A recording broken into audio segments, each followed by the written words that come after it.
एक तरफ शिकरे घूम रहे हैं, चीलें घूम रही हैं उचकने के लिए कि आपके बच्चों को आगे लेके चले। अगर हमने अपने बच्चों की केयर नहीं की, कैपिटलिस्ट माइंडसेट इतना खतरनाक है कि वो आपके बच्चों को लेके चला जाए। बिलियंस ऑफ डॉलर्स की इन्वेस्टमेंट होती है, इसलिए आपका बच्चा गेम खेलता रहे, उसी में लगा रहे। वो नफसियाती मरीज बच जाए, बच्चा नशा करना शुरू कर दे, कोई फर्क नहीं पड़ता। वो उसकी नजर में एक नंबर है, एक कंज्यूमर है। और एक तरफ हम माँ बाप है, हमें पता ही नहीं है कि बच्चों की तरबियत कैसे करनी है। प्रोटेक्ट करने के लिए उनके पास होना पड़ेगा, अपने आप मौजूद ही नहीं है। पहले ये मोबाइल और ये शैतानी आलात जिसको आप लोग बना रहे हैं, ये जब नहीं आए थे तो हमारे वालिदैन ने हमें बहुत टाइम दिया होगा, उसमें हमने कितना आइंस्टाइन पैदा कर लिए, तो अब नहीं हो रहा है। आजकल के जेन जी का, अल्फा जेन का मसला क्या है? सारे एक ही तरह सोच रहे हैं। क्या कहते हैं? हमें आजादी चाहिए, किसी पिंजरे में परिंदों को रख लें। जब दरवाजा खोलते हैं ऐसा थोड़ी होगा सारे निकल के एक ही जगह बैठ के बैठ जाए। आज जो लोग आजादी की बातें कर रहे हैं ना, एक ही आर्गुमेंट है, एक ही काम कर रहे हैं, एक ही तरह सोच रहे हैं। इसका मतलब ये कि आप पहले से ज्यादा गुलाम होते जा रहे हैं। तजर्बे में ऐसे लोगों ने इजहार किया कि हमसे बड़ी गलती हो गई कि हमने चूंकि अपने वालिद की बहुत सख्ती से ही, तो हम अपने बच्चों पे इतने ज्यादा शफीक और मेहरबान हो गए कि वो शफकत और मेहरबानी हमारे गले पड़ गई। खुशहाल और बदहाल घरानों में क्या फर्क है? बदहाल घरानों के अंदर बच्चों के फ्री टाइम की कोई प्लानिंग नहीं की जाती। कि बाप को थानेदार की तरह ही होना चाहिए या दोस्त होना चाहिए। A friend understands you, creates you। आजकल इतना बेवकूफ बना रहे हैं। मेरा बेटा सिंगर बनना चाहता है, मेरा बेटा क्रिकेटर बनना चाहता है, मेरा बच्चा चोरों की 3 फिल्में देख ले, मैं तो चोर बनना चाहता हूँ, मेरी स्ट्रेंथ यही है। तो आपने कहा पढ़ाई वढ़ाई छोड़ बेटा, चोर के लिए क्या पढ़ना जरूरी है? स्पिरिचुअल की बात कर रहे हैं, फिर आप मजहब को लेकर आए। सारे लोग तो मजहब को नहीं मानते, तो इससे हट के कोई और आप रास्ता नहीं देते हमें। आपकी बात नहीं, मैं सही कह रहे हैं। अस्सलाम वालेकुम। मोहब्बत अगर एहतिसाब के बगैर हो तो ये जबर महसूस होती है, और तरबियत अगर हिकमत के बगैर हो तो वो हब्स का माहौल बना देती है। आपको इन 2 जुमलों से शायद अंदाज़ा हो कि हम आज बात पेरेंटिंग पे करना चाहते हैं। पेरेंटिंग के मौजू पर आप देखेंगे कि आपको बहुत सी किताबें मिलेंगी, इंटरनेट पे बहुत कंटेंट है, लेकिन आज इस मौजू पर हमने गुफ्तगू करने के लिए एक बहुत ही माहिर शख्सियत को दावत दी है। ज़ुबैर भाई, अस्सलाम वालेकुम। वालेकुम अस्सलाम। ये जो मैंने एक जुमला अभी अभी गढ़ा आपके आगे, ये राना साहब और शिगरी साहब जैसे साहिबान इल्म की सोबत में ख़राब होने का नतीजा है हमारा ये। तो शिगरी साहब को आप जानते हैं, राना आसिफ साहब आपके बहुत पुराने दोस्त हैं। पहले तो बहुत बहुत शुक्रिया कि आपने आज इस पॉडकास्ट में हमें ज्वाइन किया। पेरेंटिंग के हवाले से बहुत सी गुफ्तगू हम सुनते हैं, पढ़ते हैं, लेकिन हमारे कुछ टैबूज़ हैं शायद पेरेंटिंग के हवाले से। मैं चाहूँगा कि ख़ास तौर पर आज हम बहुत ही आउट ऑफ द वे जाकर उन चीज़ों को भी टैकल करें, डिस्कस करें। लेकिन सबसे पहले जो चीज़ जानना ज़रूरी है कि आप माशाल्लाह से एक बड़ा शानदार आपका सहाफ़ी की हैसियत से करियर रहा है, आपने बहुत से इदारों में काम किया है। तो वो कौन सा पॉइंट है कि जब आपको ये महसूस हुआ कि आपको इस मौजू को एक मुस्तकिल इख्तियार करने की ज़रूरत आन पड़ी है? असल में 3 बच्चे हैं मेरे 2 बेटियां, 1 बेटा है। जो मेरी बड़ी बेटी हुई तो बहुत आसान थी हमारे लिए पेरेंटिंग, उसने हमें तंग ही नहीं किया, यानी बिल्कुल भी उसने हमें टफ टाइम नहीं दिया। लेकिन दूसरी बेटी हुई तो उसने तो हमें हिला के रख दिया। तो बेटी ने? जी हाँ, दूसरी बेटी। अमूमन बेटे ये करते हैं नहीं, आजकल बेटियां ज़्यादा कर रही हैं। तो उसने इतना, एक तरह से हम परेशान हो गए। अब ये समझ लीजिए कि मेरी वाइफ उसे गोद में लेके सफाई भी करती थी, झाड़ू भी देती थी। मैं देखता था खाना पकाते हुए भी उसको गोद में लिया हुआ है, वो मेरे पास भी नहीं आती थी।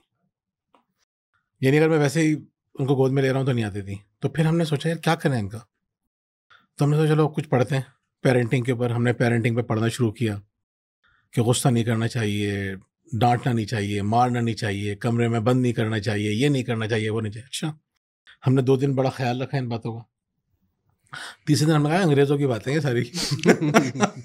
देसी पेरेंटिंग होती है, जो बच्चे को जब तक आप सख्ती नहीं करें ना, फिर हमने हल्की सी सख्ती की, फिर हमें एहसास हुआ नहीं। वैसे भी बेटियों पे कितनी सख्ती कर लेता आदमी, ये भी बड़ा मसला है। सर बच्चे तो बच्चे होते हैं ना, उसमें आपको समझ में नहीं आता वो बेटा है बेटी है, बात नहीं सुन रहा, जिद कर रहा है बच्चा, या और बहुत सारी चीज़ें आपके सामने आती हैं, हम बात करेंगे इस पर भी। तो उस वक्त आपको समझ में नहीं आता कि ये बच्चा तो आमतौर पर आप ये डिस्टिंग्विश नहीं करते आप, जब वो तंग कर जिद कर रहा होता है ना, और फिर दूसरा बच्चा हो, पहले बच्चे में आप किसी और तरह से देखते हैं, और पहले बच्चे ने आपको बहुत आसानियाँ दी हुई हैं, तो फिर दूसरा जब बच्चा आता है तो आप कहते हैं यार ये तो इतना मुश्किल काम है। तो फिर हमने पढ़ना शुरू किया, फिर हमने अपने आप को रीड करना शुरू किया, अपने रिस्पॉन्सेज को देखना शुरू किया, तो हमें बात समझ में आई कि हम बहुत बड़ी गलतियां कर रहे हैं। फिर हमने जब वहाँ से शुरुआत की, उसी दौरान हमारे एक दोस्त थे मुजम्मिल बिस्मिल साहब जी, वो क्रिप्टो वाले तो फिर वो बाद में हुए, वैसे तो वो पॉडकास्ट, जी हाँ, वो एक बड़े दानिश्वर आदमी है, बहुत ही ज़हीन आदमी। तो उन्होंने मुझसे कहा क्या चले मिलके एक यूट्यूब चैनल बनाते हैं। तो उन्होंने कंटेंट आपका होगा, बाकी टेक्निकल सारी सपोर्ट मेरी होगी, उसकी प्रमोशन वगैरह सब मैं करूँगा। हमने ऐसा ही है, तो हमने मोटिवेशनल वीडियो बनाना शुरू की। इसी दौरान एक हमने पेरेंटिंग पे भी वीडियो बना दी, 2-3 वीडियो पेरेंटिंग में बनाई।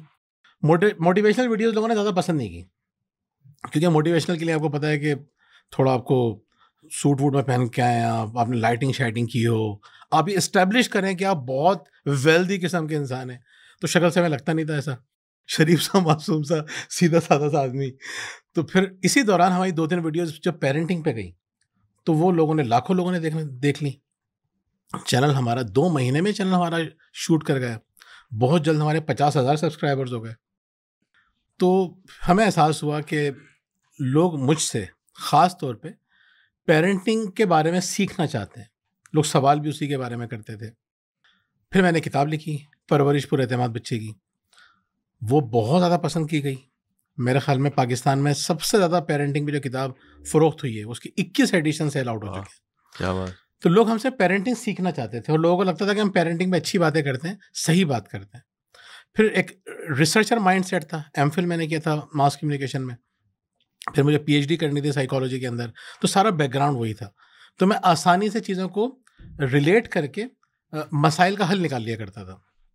तो लोगों ने बहुत ज़्यादा पसंद किया। तो जब लोगों ने पसंद करना शुरू किया, हमने अपना पूरा फोकस इस चीज़ पे कर लिया, पेरेंटिंग और पर्सनल डेवलपमेंट। ये दोनों चीज़ें हमारी साथ साथ चल रही हैं अल्हम्दुलिल्लाह। तो ये भी, लेकिन उसमें एक चीज़ मिस हो गई आपकी, जो आपने टीवी में भी काम किया, आपने अखबारों में भी काम किया, तो मेरे ख्याल से वो जो कम्युनिकेशन का आर्ट है वो भी आप उसमें बड़े पक्के पहले से ही थे। हमने चीज़ें सीख ली थी, यानी हमें पता था कि किस तरह की चीज़ें लोग पसंद करते हैं, रेटिंग किस तरह की चीज़ों की आती है, किस तरह की चीज़ें लोग बिल्कुल भी पसंद नहीं करते। लेकिन हमने इस जगह पे एक ख़ास ख्याल रखा, हमने चीज़ों को कॉन्ट्रोवर्शियल नहीं बनाया, जो एक आसान था। आप इख्तलाफी बात करें, या आप दूसरे अंदाज में आपसे कहूँ, अगर आपको सोशल मीडिया पे हिट होना है तो आप कुछ चीप बातें करना शुरू कर दें, किसी पे कीचड़ उछालना शुरू कर दें, आप बेतुकी बात करना शुरू कर दें।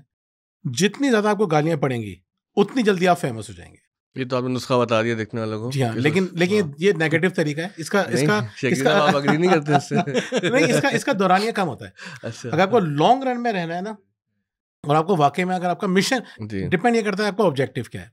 अगर आपका ऑब्जेक्टिव ये है कि लोग मुझे जान लें, बदनाम अगर होंगे, या अगर आपकी अप्रोच है, तो फिर उसका एक तरीका ये है, आप जितने चीप हो सकते हैं हो जाए। लोगों का गालियां देने का बहुत टाइम है। सही। तो सवालात तो बहुत सारे, नाना साहब से मैं चाहूँगा कि अगर ये जरा एक गुफ्तगू को डायरेक्शन दें, क्योंकि मेरे जहन में तो इतने सारे सवालात आ रहे हैं। आपने जो बात की ना बच्चों की, तो हमारे साथ ये होगा, पहले बच्चे ने हमें टफ टाइम दिया, हसन ने, जो दूसरी दफ़ा इनाया मेरी बेटी है, उसने जो है वो बहुत सहूलत से हमारा वक्त गुजारा, तो हमें तो किताबें पढ़ने की ज़रूरत नहीं पड़ी। अच्छा, आप जिस वक्त ज़ुबैर आए हैं इस पूरे उसमें पेरेंटिंग पे, तो उस वक्त पाकिस्तान में भी कुछ और लोग भी काम कर रहे थे, और मोटिवेशनल स्पीकिंग और पेरेंटिंग का जो उरूज है हमने साथ साथ ही तकरीबन देखा है कि कुछ आगे पीछे ये चीज़ें बढ़ी हैं। तो हम देखते हैं कि उस पेरेंटिंग जब आई है सामने, तो ऐसा लगा है कि शायद अभी लोग माँ बाप बनना शुरू हुए हैं, और अभी बच्चे और वालिदैन का रिश्ता कोई नया नया ईजाद हुआ है शायद। और उसमें जहाँ बहुत सी अच्छी चीज़ें आई, वहाँ पे क्या कोई ऐसे फैक्टर्स थे जिसमें आपको लगा कि इस मौजू पे जो बात हो रही है इसमें कोई चीज़ मिसिंग है, या ये चीज़ बहुत ज़्यादा गैप है, या गैर ज़रूरी तौर पर चीज़ों को हसासियत पैदा की जा रही है, सही हसासियत पैदा की जा रही है? तो इस बारे में बताइए कि वो उस वक्त आप जो पेरेंटिंग के ऊपर लोग काम कर रहे थे या आसपास देख रहे थे, उसके बारे में आपकी क्या राय थी, और उससे आपने अपने आप को कितना मुख्तलिफ रखा आपने? देखिए, जिस वक्त हमने पेरेंटिंग पर काम स्टार्ट किया था, उस वक्त हमें नहीं लगता कि कोई और इस तरह से ऑर्गेनाइज्ड वे में, सलमान आसिफ सिद्दीकी साहब थे जो बहुत ऑर्गेनाइज्ड वे में काम कर रहे थे, और एक पुराने करने वाले हैं, और वो जानते भी हैं पेरेंटिंग को। आपने किस साल शुरू किया है काम ये अंदाज़ा? हमने 2017 में। तो उससे पहले भी हमारा ट्रेनिंग से तो ताल्लुक था ना। मैं 1998 से पढ़ा रहा हूँ। फिर आपका विजनरीज का पूरा काम, हमारा एक पूरा सेटअप था। हमारे पास यूथ आया करती थी। एवरी सैटरडे हम ट्रेनिंग प्रोग्राम किया करते थे, और हर हफ्ते हमारा हर नए मौजू पे हमारी बात होती थी। रात 9 से 11, पहले हम 10 से 12 करते थे। फिर ख़वातीन ने कहा हम भी आना चाहते हैं इस प्रोग्राम के अंदर।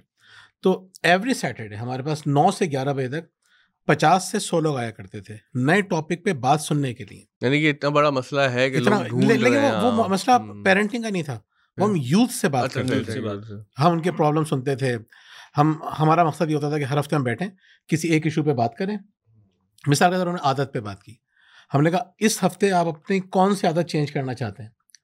तो लोगों ने कहा हम गुस्सा बहुत आता है, या हम स्मोकिंग करते हैं, या हम गुटके उठ के खाते हैं, या हम पढ़ते नहीं हैं, या कुछ भी, कुछ नेगेटिव आदत छोड़नी या अच्छी आदत उनको अपनानी।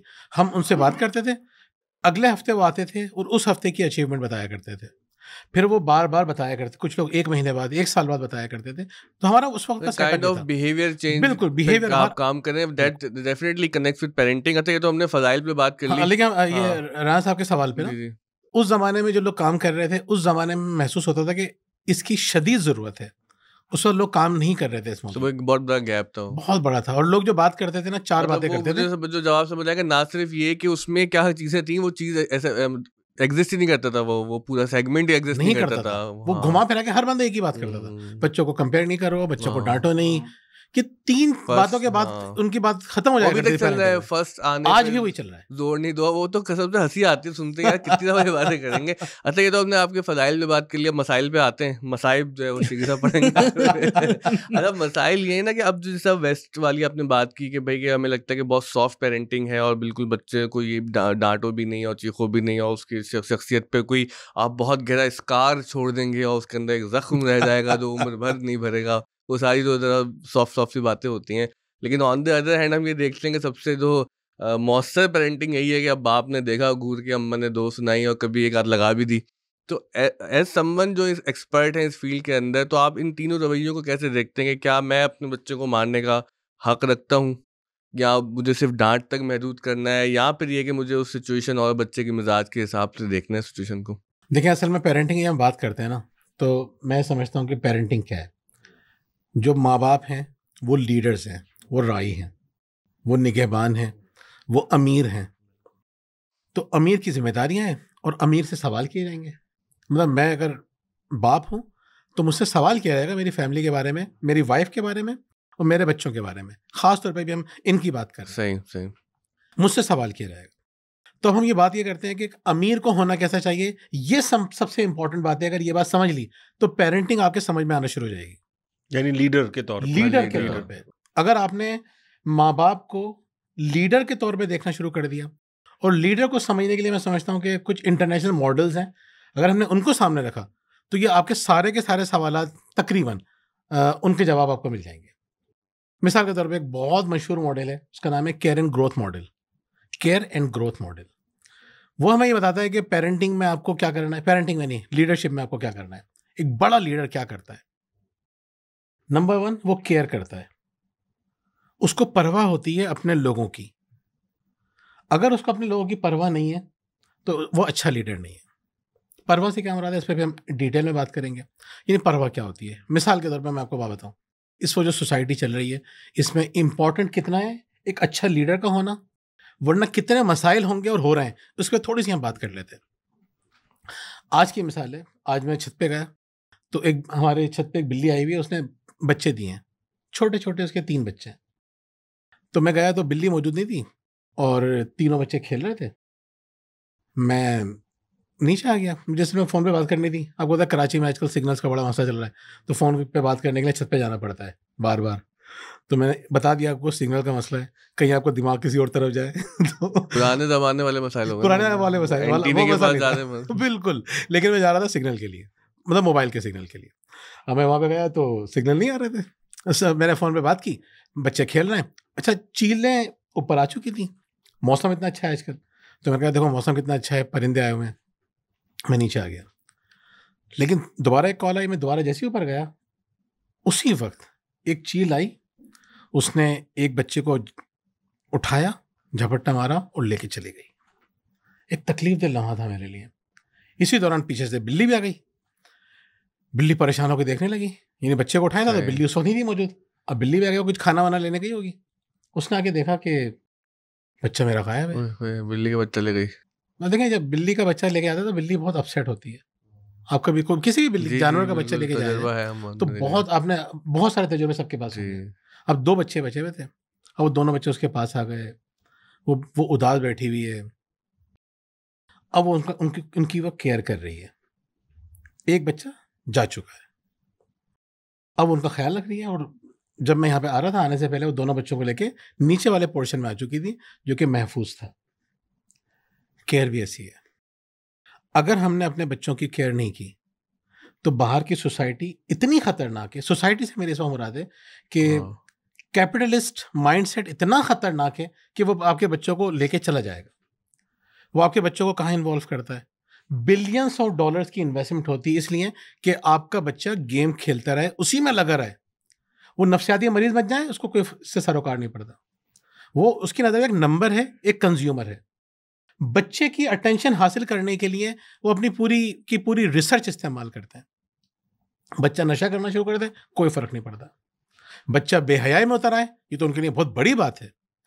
$650 बिलियन की आपकी इंडस्ट्री खड़ी हुई है किस बात की? कि आप खूबसूरत नजर आए। और ये रिपोर्ट्स आप देख लीजिएगा, आराम से आपको मिल जाएंगी, कोई एग्जैजरेशन नहीं है। $650 बिलियन की इन्वेस्टमेंट इसलिए है कि आपके लड़कियों को ये बताया जाए कि तुम खूबसूरत होगी तो एक्सेप्टेबल होगी, इसलिए तुम्हारा खूबसूरत नजर आना बहुत जरूरी है। और इस खूबसूरत नजर आने के लिए तुम्हें क्रीम्स इस्तेमाल करनी है, तुम्हें ये काम करना है। सर्जरी का तो आपने भी खुद राणा साहब ने बताया कि इंडिया में किस कदर सर्जरीज हो रही हैं इसलिए कि खूबसूरत नजर। पाकिस्तान में भी हो रही है, पाकिस्तान में भी हो रही है, बहुत ज्यादा हो चुकी है, दुनिया भर में हो रही है। मतलब $100 बिलियन से ज्यादा आप इसलिए खर्च करते हैं कि आपका रंग गोरा नजर आए। सिर्फ रंग गोरा करने के लिए $100 बिलियन से ज्यादा आप खर्च कर रहे हैं।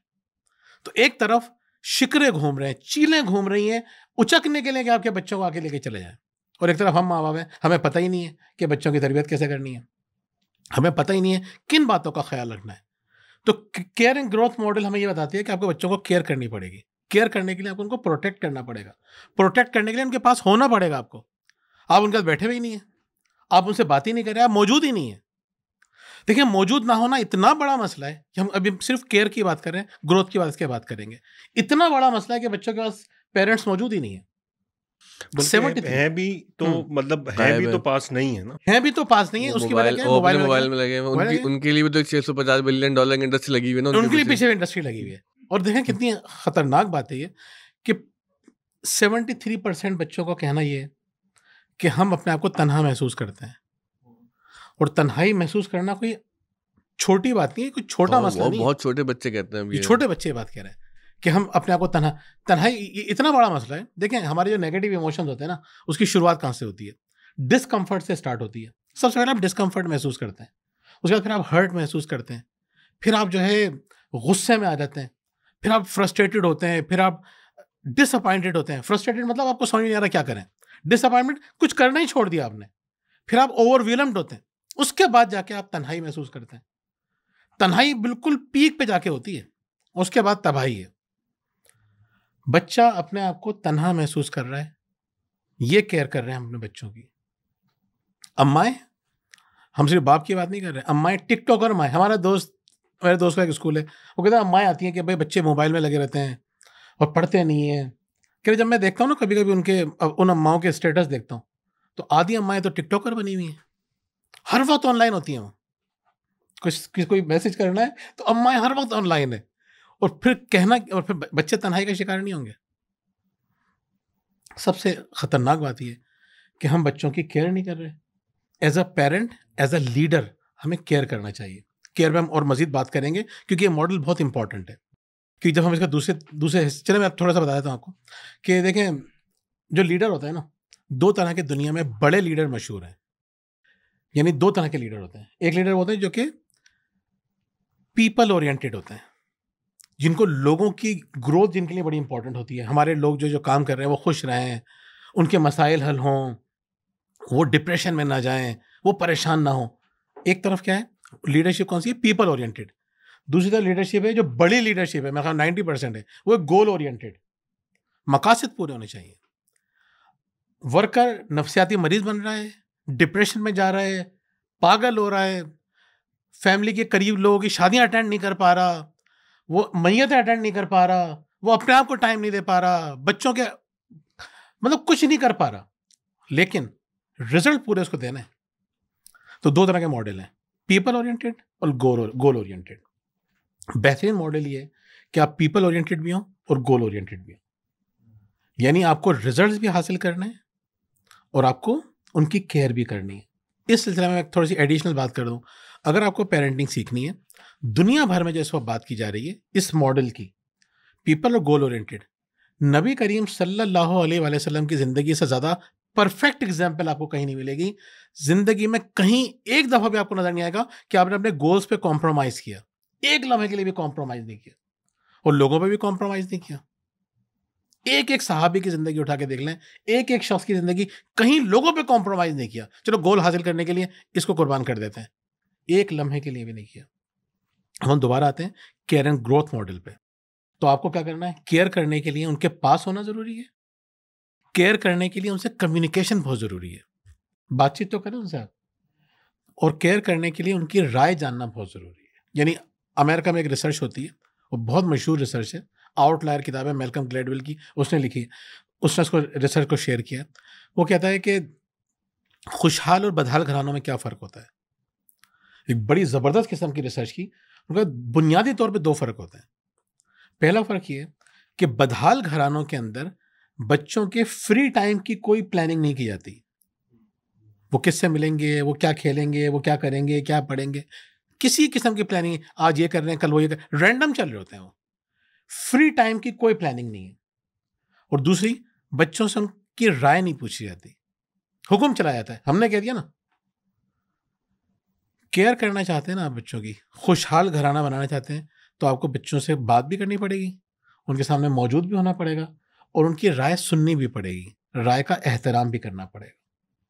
यह है लीडरशिप और पेरेंटिंग की सबसे बुनियादी चीज़ कि आपको केयर करनी पड़ेगी, केयर करने के लिए कुर्बानी देनी। इसमें जैसे आपने वो बात की फैमिलीज़ की, तो वो टॉल्स्टॉय की बड़ी मशहूर लाइन है, अनक रेनेनक की जो ओपनिंग लाइन है कि दुनिया के सारे जो बदहाल घराने हैं वो अलग अलग तरीके से ज़िंदगी गुजारते हैं, लेकिन खुशहाल घराने एक ही तरह ज़िंदगी गुजारते हैं, उनकी ज़िंदगी कितनी एक ही तरह की होती है। कितनी हसीन बात है। तो यानी इसका मतलब ये कि ये कोई यूनिवर्सल कुछ चीज़ें हैं जिनको हम देख सकते हैं, लेकिन कुछ चीज़ें लोकलाइज भी होती हैं ना, कुछ चीज़ें हमारे यहाँ, मतलब अब हमारे यहाँ जो रिवायत है पेरेंटिंग की, उसमें आपको नज़र आएगा कि जैसे बाप है ख़ास तौर पे, उससे बच्चों की कम्युनिकेशन हमारे यहाँ कोई मतलब इतनी ज़रूरी भी नहीं समझी जाती, बल्कि आमतौर पे यही तसव्वुर किया जाता है कि उसको डिस्टेंस पे रहना चाहिए, उसको फासले पे रहना चाहिए, और मोस्टली माएँ ही बच्चों से चीज़ें शेयर कर रही होती हैं, बच्चे उनसे ही अपने दिल की बात कर रहे होते हैं।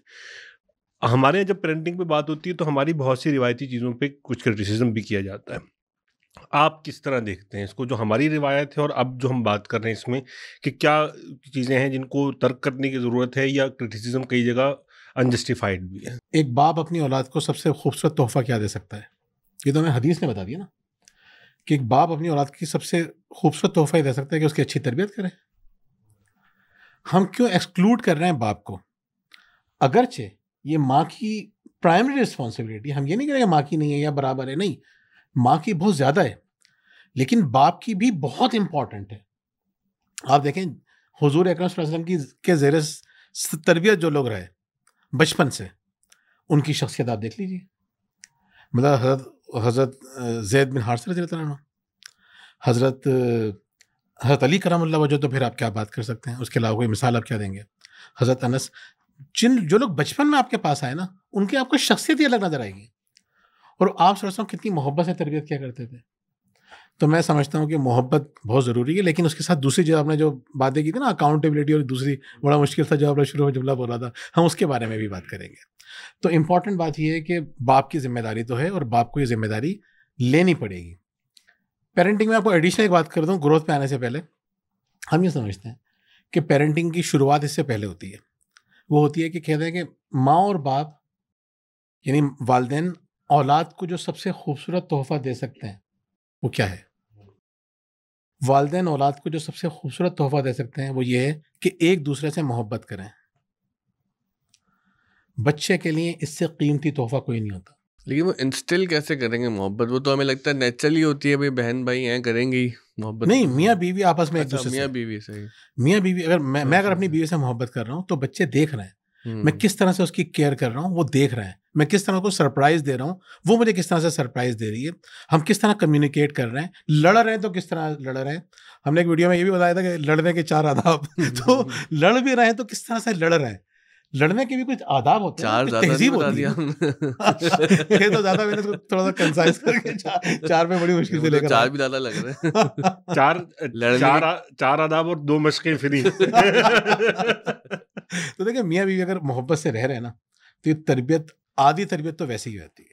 बुनियादी तौर पे मोहब्बत ही सिखानी है ना आपको, मोहब्बत और अकाउंटेबिलिटी की हमने बात की है। असल में तो हमें बच्चे को मोहब्बत करना सिखाना है, अब मतलब काइंडनेस सिखानी है। मोहब्बत ना सिखाने का क्या अंजाम हो रहा है वो हम उस पर भी बात करेंगे, लेकिन अभी हम ये बात कर रहे हैं कि कितना इंपॉर्टेंट है ये, इसलिए बाद में बात करेंगे। हम सीक्वेंस में चल रहे हैं, आप कहेंगे हर बात बाद में करेंगे, तो अभी क्या करेंगे, तो बाद में इसलिए कह रहा हूँ एक सीक्वेंस आउट ना हो जाए। अपने YouTube का चैनल का लिंक दे देगा, हम प्लेस कर देंगे कि वो सारी बात वाली बातें यहाँ मिल रही हैं। वैसे किस नाम से चैनल है आपका YouTube का? मेरा जो देखने यूट्यूब वाला का चैनल बताया इकदाम, ना? IQDM, इकदाम बाय मोहम्मद जुबैर। तो ये जरूर आप सब्सक्राइब करें, और बहुत मुफीद बात है। मैं तो अभी तक वो आपकी वो बिल्ली वाली मिसाल के शहर में थोड़ा सा खो गया मैं, कि वो मैंने तो सवाल आपसे ये किया था कि मारने पीटने का तो आप तो हमें कहीं आसमानों बिल्लियों में में ले सैर गए। सैर कराने के लिए ले गए। ये अभी मैंने आने से पहले अपनी वाइफ को ये मिसाल सुनाई ना मैंने, तो उसने भी ये बात कही। मैंने उसको ये एग्जाम्पल सुनाई, मैंने कहा सोचे कि यार क्या ज़बरदस्त पेरेंटिंग की मिसाल दी है। उसने कहा तो बिल्ली का क्या हुआ? मैंने कहा तुमने ये तो बताया नहीं कि पेरेंटिंग को मैंने एक्सप्लेन कैसा किया है। ये माँ का दिल है ना भाई। देखिए माँ का दिल ऐसे ही होता है ना। हम रहते हैं एबटाबाद में, वहाँ पे गलियात की तरफ चीते वगैरह आए थे, इसको शेर कहते हैं। अगर किसी शेर का बच्चा गायब हो जाए ना, तो वो पूरे गांव को हिला के रख देती है शेरनी, जबकि अपनी गलती से गायब हुआ है वो। ये भी नहीं है कोई उठा के ले गया, वो जो नजर आता है ना उसको फाड़ देती है। तो माँ तो भाई ऐसी। अच्छा, अब आप ये बात कर रहे थे कि वालिदैन का आपस का जो ताल्लुक है वो असरअंदाज होता है बराह रास्त बच्चों के ऊपर। तो अब इसमें कम्युनिकेशन अब बच्चों के साथ कैसे, ये क्योंकि अब ऐसा मैं आपको बता रहा हूँ ना, ये सवालात मुझे इसलिए बहुत से अजीब लगते हैं कई मरतबा, कि हम तो शायद इन चीज़ों पर कभी सोचा भी नहीं था कि ये चीज़ें कैसी होती हैं और क्या इनमें क्या मसाइल होते हैं। तो इस पर आप आगे मजीद इस बात को आगे बढ़ाएं कि अब आप चले ठीक है, माँ बाप का आपस में अच्छा रिलेशन है, नेक्स्ट फिर क्या होगा? देखिए जो बात हम कर रहे हैं बच्चों के हवाले से, वही बात मियाँ बीवी के हवाले से भी है। क्योंकि हम जब शोहर को एक अमीर के तौर पे बता रहे हैं, या हम बहुत से लोगों को प्रॉब्लम होती है ना बात से कि मर्द अमीर, ये वो मर्द है अमीर ना, तो उसको लीडर है मतलब फेमिनिस्ट। आप बिल्कुल डिसएग्री करेंगे? हाँ कर लें, क्या फर्क पड़ता है। और ज़्यादा वीडियो देखेंगे लोग तो कमेंट करेंगे, बुराइयाँ करेंगे। देखिए मसला ये है कि ख़वातीन भी तो लीडर है ना, और बहुत सारे सिचुएशंस के अंदर हम ये कहते हैं, औरतों को हम ये बात समझाते हैं कि अगर समझदार औरत होगी ना, वो मर्द की 2 बातें मान के 20 बातें मनवाती है समझदार औरत। और बेवकूफ़ औरत 18 बातें मानेगी, 2 बातें नहीं मानेगी, और फिर वो खुद भी परेशान रहेगी, बच्चे भी परेशान रहे। तो समझदारी क्या है? 2 बातें मान लो। 2 बातों से समझा दिया कि मर्द की या किसी भी शख्स की कोर वैल्यूज़ क्या है। मर्द को भी ये करना चाहिए, मेरी कोर वैल्यू क्या है। मैं चाहता हूँ, मिसाल के तौर पर मैं चाहता हूँ मुझे ना सफाई पसंद है, या मैं चाहता हूँ मुझे नरमी पसंद है। इन 2 बातों का ख्याल रख लें आप, बाकी 10 चीज़ों में मैं खुद ही कॉम्प्रोमाइज़ कर लूँगा। खैर कहने का मकसद ये है कि हम अमीर की बात कर रहे हैं। अमीर को कैसा होना चाहिए? पहली बात, उसको केयर करनी चाहिए, उसको परवाह होनी चाहिए कि जो मेरे सबऑर्डिनेट हैं, या मेरे बच्चे हैं, या मेरी बीवी है, उनका मुझे ख्याल रखना है। लेकिन ख्याल रखने में जो गलती होती है, जिसकी बात हम अब करेंगे, जो बहुत इंपॉर्टेंट है, वो है ग्रोथ। आजकल के वालिदैन ग्रोथ पे कॉम्प्रोमाइज़ कर लेते हैं। कुछ लोग केयर पे कॉम्प्रोमाइज़ करते हैं, कुछ लोग ग्रोथ पे कॉम्प्रोमाइज़ करवा दिया। बच्चा आजकल वालिदैन पेरेंटिंग नहीं कर रहे, बच्चे करवा रहे हैं अपने हिसाब से। सही है, बच्चे बता देंगे माँ बाप को कि हम, अच्छा एक तो होता है अच्छा माँ बाप जिसके बारे में हम बात कर रहे हैं, एक होता है अच्छा माँ बाप, बच्चे बताते हैं माँ बाप को कि अच्छे माँ बाप वो होते हैं। वो क्योंकि आप लोग जो पेरेंटिंग पे कंटेंट बना रहे हैं वो ज़्यादा बच्चे देख रहे हैं ना। देखिए बड़ा मसला है, बच्चे माँ बाप को दिखाते हैं देखिए ऐसे होते हैं माँ बाप, और माँ बाप शर्मिंदा हो रहे हैं। देखिए असल बात ये कि ग्रोथ बहुत इंपॉर्टेंट है ना, हम ग्रोथ पे कॉम्प्रोमाइज़ कर लेते हैं।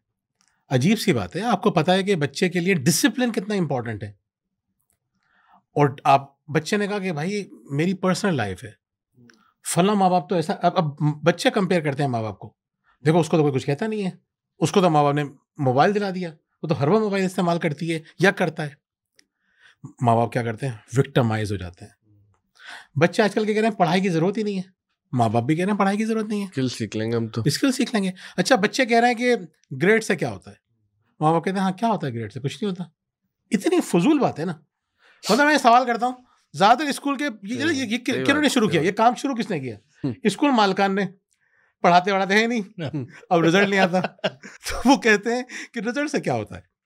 भाई आप सवाल करें कि रिजल्ट आया क्यों नहीं, उसमें एक एग्जाम मॉडल वाली अलग बहस है, वो मैं डिस्क्लेमर दे दूं कि उस पे हमारे जो है वो तहफ़्फ़ुज़ात महफूज है। नहीं, हमारे तो बहुत एग्जाम होते हैं। मैं तो अपने टीचर और जहाँ प्रिंसिपल है ना, मेरा तो उनसे इस पे इख्तलाफ रहता है कि हमें ऑफ द स्कूल में अपने एग्जाम्स को कम करना चाहिए, और जो लर्निंग वाला मॉडल है वो, लेकिन वो अलग फिलॉसफी है वो लर्निंग वाली, वो मैं यहाँ पे आपकी गुफ्तगू से कंफ्यूज नहीं करूँगा।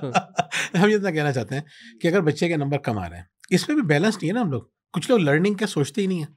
नहीं होता, एक तो होता है कभी कम आ गए, एक होता है कॉन्स्टेंटली कम आ रहे हैं, ये दो अलग चीज़ें ये अलग चीज़ है। भाई अगर नंबर कम आते क्यों है, सवाल ये कम क्यों आए?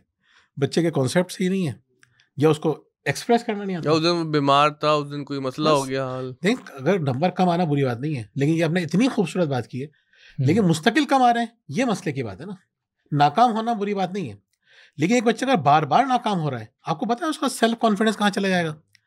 आपको परवाह ही नहीं है कि वो बार बार नाकाम हो रहा है, उसकी फ्यूचर में वो समझ लेगा कि मैं एक नाकाम इंसान हूँ, वो अपने आप को देखेगा इस तरह से, कुछ नहीं कर सकता। या तो वो नाकाम समझ लेगा, या फिर उस नाकामी के अंदर ही अपने लिए एक दुनिया क्रिएट करके खुश हो जाएगा कि भाई मुझे जरूरत ही नहीं कॉम्पीट करने की, और दुनिया तो कॉम्पिटिशन बिल्कुल। और देखिए बाहर क्या हो रहा है, सही कह रहे हैं, बाहर दुनिया है ही नंबर्स की। आप किसी भी फील्ड में चले जाएं, नंबर से निकल ही नहीं पाते। आपको टारगेट्स पूरे करने होते हैं। सारी जिंदगी आपने बच्चे को बताया कि कोई फर्क नहीं पड़ता, जैसे ही वो प्रैक्टिकल वर्ल्ड में आया, अब वो परेशान हो गया, वो पागल हो गया। हर जगह नंबर की दौड़ लगी हुई है। हम नहीं कह रहे उस दौड़ में लगे हैं, लेकिन कम से कम ये वाली गलती तो कम से कम हम ना करें। रियलाइज तो करें। देखिए ग्रोथ की हम बात कर रहे हैं। अब देखें आजकल की सोसाइटी में ग्रोथ, हम जब पेरेंटिंग के कॉन्टेक्स्ट में देखते हैं, पहले होती है फिजिकल ग्रोथ। आजकल बच्चों की क्या हालत हो गई है, वो चल नहीं सकते, वो भाग नहीं सकते, वो मेहनत नहीं कर सकते। कहाँ हो सकता है, कहाँ हो रहा है? अंडर वेट नजर आते हैं बच्चे आजकल बहुत ज्यादा। बच्चों में खाने पीने का शौक, हर दूसरे माँ बाप का यही मसला है कि बच्चा खाते ही नहीं है कुछ। देखा। और हमारे साथ क्या होता था, मतलब हमारे भाई वो गोल्ड स्मिथ सुनार थे, वो 5th फ्लोर पे उनका कारखाना था। जब भी खाना खाने बैठते थे ना, रोटियां कम पड़ती थी हमेशा। कोई लोग आ रहा था, जुबैर जाके रोटियां लेकर आओ, अच्छा एक रोटी ले आओ। अब 5th फ्लोर से मैं भागता हुआ नीचे जाता था सदर में, फिर वापस में ऊपर आता था, यार उसमें एक रोटी और ले आओ। अच्छा मुझे कोई प्रॉब्लम भी नहीं होती थी, मुझे याद है, मैं ये बात है दुख से नहीं बता रहा, मेरे भाई में ये वीडियो देखेंगे। एक और क्लास होगी, इसलिए दुख से नहीं बता रहा। नहीं मैं खुशी से बता रहा। मैं अपने बेटे से कहता हूँ ना कि बेटा, जब मैं कहता हाँ पापा मुझे पता है 5th फ्लोर पे जाया करते थे, मैं ला रहा हूँ, मैं कोई भी चीज़ मंगाता मैं ला रहा हूँ। तो सूरत हाल ये हो गई है कि हम क्या करते हैं, फिजिकल ग्रोथ बहुत इंपॉर्टेंट है, मेंटल ग्रोथ बहुत इंपॉर्टेंट है। लेकिन अगर आप बच्चे किस तरह से मुकाबला करेंगे इस दुनिया में, कैसे सरवाइव करेंगे, छोटी छोटी बातों पे परेशान हो जाएंगे। और तीसरे नंबर पे जो इन दोनों चीज़ों से ज़्यादा इंपॉर्टेंट है वो है स्पिरिचुअल ग्रोथ। जितने मसाइल इस वक्त आपको नज़र आ रहे हैं ना, आप यकीन कीजिए ये सारे मसाइल अल्लाह से दूरी के मसाइल हैं। बच्चे माँ बाप से क्या कह रहे हैं, बच्चे माँ बाप से कह रहे हैं, जो जिनकी तरफ आपका इशारा था, बच्चे माँ बाप से सवाल कर रहे हैं कि भाई आपने अपनी खुशी के लिए मैं पैदा कर लिया ना, हम आपकी बात क्यों माने। ये इतना कॉमन मसला हो चुका है, हर दूसरे घर में ये मिसाल आ गई। आजकल के जेन जी का, अल्फा जेन का मसला क्या है? मसला ये है कि सारे एक ही तरह सोच रहे हैं, यकसानियत पैदा हो गई उनमें। क्या कहते हैं, हमें आज़ादी चाहिए। हमारे उस्ताद हैं वहाब सूरी साहब, उसकी बड़ी खूबसूरत मिसाल देते हैं आज़ादी की। वो कहते हैं किसी पिंजरे में आप जो है परिंदों को रख लें और आपने बंद किया, उनको कैद किया हुआ है, जब दरवाज़ा खोलते हैं मिसाल के तौर पे, तो वो परिंदे कहाँ जाएंगे? उड़ेंगे, उड़ के कहाँ जाएंगे? कोई इस दरख्त पे, कोई उस दरख्त पे, कोई दूर, कोई इस डायरेक्शन में, कोई उस डायरेक्शन में। किसी की कोई एक डायरेक्शन नहीं होगी, सब अलग अलग समत में जाएंगे। सही है? ऐसा थोड़ी होगा सारे निकल के एक ही जगह आके बैठ जाए। आज जो लोग आज़ादी की बातें कर रहे हैं ना, वो सारे एक ही बातें कर रहे हैं, एक ही आर्ग्यूमेंट है, एक ही काम कर रहे हैं, एक ही तरह सोच रहे हैं।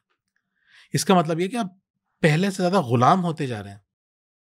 किसी ने आपको गुलाम कर लिया, आपके आर्ग्यूमेंट का लेवल एक ही है, एक ही तरह। हमें प्राइवेसी चाहिए, ये जुमला आ गया, अब सारे प्राइवेसी की बात कर रहे हैं। हमें अपनी मर्जी का काम करना चाहिए। इतना बेवकूफ़ बनाया है, अपनी मर्जी का काम करो। मुझसे मेरा दोस्त है, वो कहने लगा, उसका भी एक स्कूल है, कहने लगा यार 3 इडियट नहीं देखी तुमने? मैंने क्या हुआ? कह रहा यार इंसान को वो काम करना चाहिए जो करना चाहिए। मैं तो दंगल नहीं देखी। उसी बंदे जो मैं कहूँगा ना वो करोगे। तो जिंदगी 4 बजे उठाता है अपने बच्चों को, बच्चों की जिंदगी अजाब हो जाती है। दोनों में आमिर खान दोनों आमिर खान है, दोनों आमिर खान प्रोड्यूसर है, और दोनों में आमिर खान को लोग कोट कर रहे होते हैं कि क्या जबरदस्त काम किया आमिर खान ने। उस पे तो वो इंडिया का वो मीम याद आया, तो फिर करें तो करें क्या, बोले तो बोले क्या। देखिए सीधी सी बात है, एक रियलिटी बेस्ड मूवी है, हाँ। एक फिक्शन। कौन सी वाली है वो बता दो। दंगल जो है वो रियलिटी है, अच्छा, वो अपनी बच्चियों को वो बनाता है, रेसलर बनाता है, और उसके सही। बाद क्या होता है, वो मतलब गोल्ड जीत के ला दिया ना इंटरनेशनल लेवल पे, वो और गोल्ड जीत के fictional लाती जो है। है वो 3 Idiot जो के। और 3 इडियट जो फिक्शन है। आप मुझे ये बताएं कि जो ग्रोथ वाले मॉडल है, मैं तो पहले सवाल पे रुका हूँ मारने को। मैं कभी कभी वो अपने बेटे को लगा देता था, अब तो मैं नहीं मारता हसन को, मैं वो बड़ा हो गया 7 साल का, तो मुझे खुद एहसास होता था कि हम तो बहुत पिटे, हमें तो कभी एहसास भी नहीं होता पिटने का। लेकिन अब मुझे ये अजीब सा लगता है कि मैंने जब कभी उसको अगर बहुत जोर से तो नहीं मारा, मार भी दिया, तो उसका रिग्रेट मुझे ज्यादा महसूस होता है उस तकलीफ से शायद मैंने माजी में पिटने में महसूस की है। तो ये मुझे जो है पूरा नफ्सियाती हम के जिम्मेदार हैं हाँ उसके। देखिए मैं जब यूनिवर्सिटी पेरेंटिंग वाले हम पेरेंटिंग वाले देखिए, जब मैं यूनिवर्सिटी में पढ़ाता था, इकरा यूनिवर्सिटी के अंदर, तो मैं स्टूडेंट से सवाल करता था कि आप में से कौन कौन पिटा है। अच्छा, ये मैं आपको बहुत पुरानी बात नहीं बता रहा, 5-6 साल पुरानी बात है। कौन कौन अपने माँ बाप से पिट के बड़ा हुआ है। अच्छा, पूरी क्लास के हाथ उठ जाते थे, और खुशी से, यानी वो फखर था पिटने में ना, एक फखर था। लड़कियां तक, सर हम भी पिटे, अम्मी तुम्हारी जूती से हम। लड़का कह रहा है मैं तो आज भी पिट के आया हूँ। अच्छा, कोई रिग्रेट नहीं था, खुशी थी उनके अंदर। क्या हो गया, नहीं, मार दिया तो मार दिया। आज क्या होता है, आज आपने ऐसा कर दिया बच्चों को कि मारना तो आपने बहुत बड़ा जुल्म हो गया। अभी मैं शिंक्यारी सिरन वैली में था, तकरीबन पिछले महीने की बात है, तो मैंने बच्चों से सवाल किया, तो आप लोगों में से कौन कौन अपने माँ बाप से पिटता है। तो सब ऐसा उछल के बता रहे हैं, हम भी पिटते हैं, हम भी पिटते हैं। मैंने माँ बाप मार के सही करते हैं, कह रहा सही है, उनका हक है। मेरे का हक है, तो कह रहा वो सही करते हैं मार के, उनको पिट के कोई अफसोस भी नहीं है, वो खुश हैं। उन तक हमारी वीडियोस पहुंची नहीं है अभी। वो खुश नसीब है वो बच्चे। लेकिन देखिए पहली बात, देखिए दूसरी बात यहाँ पे क्या है, मैं इसका मतलब ये नहीं कि मैं पढ़ाई को, मैं पिटाई को मैं जस्टिफाई कर रहा हूँ, नहीं। मैं आपको दूसरी बात बताऊँ, मैं मारने के हक में नहीं हूँ, सीधी सी बात है। अम्माएं मारती हैं, उसका तो कोई मसला नहीं है, वो तो हल्के से मारती हैं, और मारना चाहिए। लेकिन मार दे तो शर्मिंदा ना हो, परेशान ना हो, अफसोस ना करें। पिटने वाले बच्चे मैं समझता हूँ आजकल ज़्यादा अच्छे हैं, वो अपने माँ बाप की ज़्यादा कदर करते हैं। जो पिट रहे हैं ना अम्माओं से, अब्बा बहुत ज़ोर से मारते हैं, तो अम्मा ज़रा हल्के मारती हैं। लेकिन अहम बात ये, एक फिल्म है संजय दत्त की, उसने एक बड़ी प्यारी बात कही। मैं उसमें दिखाया कि वो डॉन बना है, पिस्टल होती है उसके पास, लेकिन वो चलाता नहीं है। तो उसका दोस्त कहता है तो पिस्टल चलाता क्यों नहीं है, गोली क्यों नहीं चलाता। वो कहता है गोली वो चलाता है जिसका दिमाग नहीं चलता। मैं समझता हूँ यही है। एक खातून से मेरी बात हो रही थी, डेनमार्क में होती हैं वो, तो वो पेरेंटिंग पे बात कर रही थी, तो कहने लगी कि ना मारने की बात चलने लगी कि हम तो भाई मारते भी थे, पिटते भी थे। तो मैंने कहा मारना आपके ख्याल में सही है, सही नहीं है? क्या नहीं, मैं आप समझती हूँ मारना सही नहीं है। मैं फिर आप लोग क्या करते हैं? कहते हमें बच्चों से अपनी बात मनवाने के या कॉन्सिक्वेंसेस हमारे पास दूसरे बहुत सारे हैं। हमारे पास मारने और चीखने के अलावा और भी ऐसे तरीके हैं जिससे हमारे बच्चों से हम अपनी बात मनवा लेते। तो मेरा अपना ख्याल ये है कि मारने के अलावा दूसरे बहुत प्रोडक्टिव तरीके, ऑल्टरनेट हैं, आपको यूज़ कर, और हज़ारों मिल जाएंगे। आप गूगल कर लें, आप चैट जीपीटी से पूछें, वो आपको बताएगा। आप सिचुएशन बता दें, वो आपको 5 तरीके बता देगा। सही। लेकिन इंपॉर्टेंट ये है कि आपको स्ट्रांग होना पड़ेगा। माँ बाप नहीं रहे। अभी मैं एक जगह बैठा हुआ था, तो एक लड़का आया हमारे पास, उसकी शादी होने वाली है।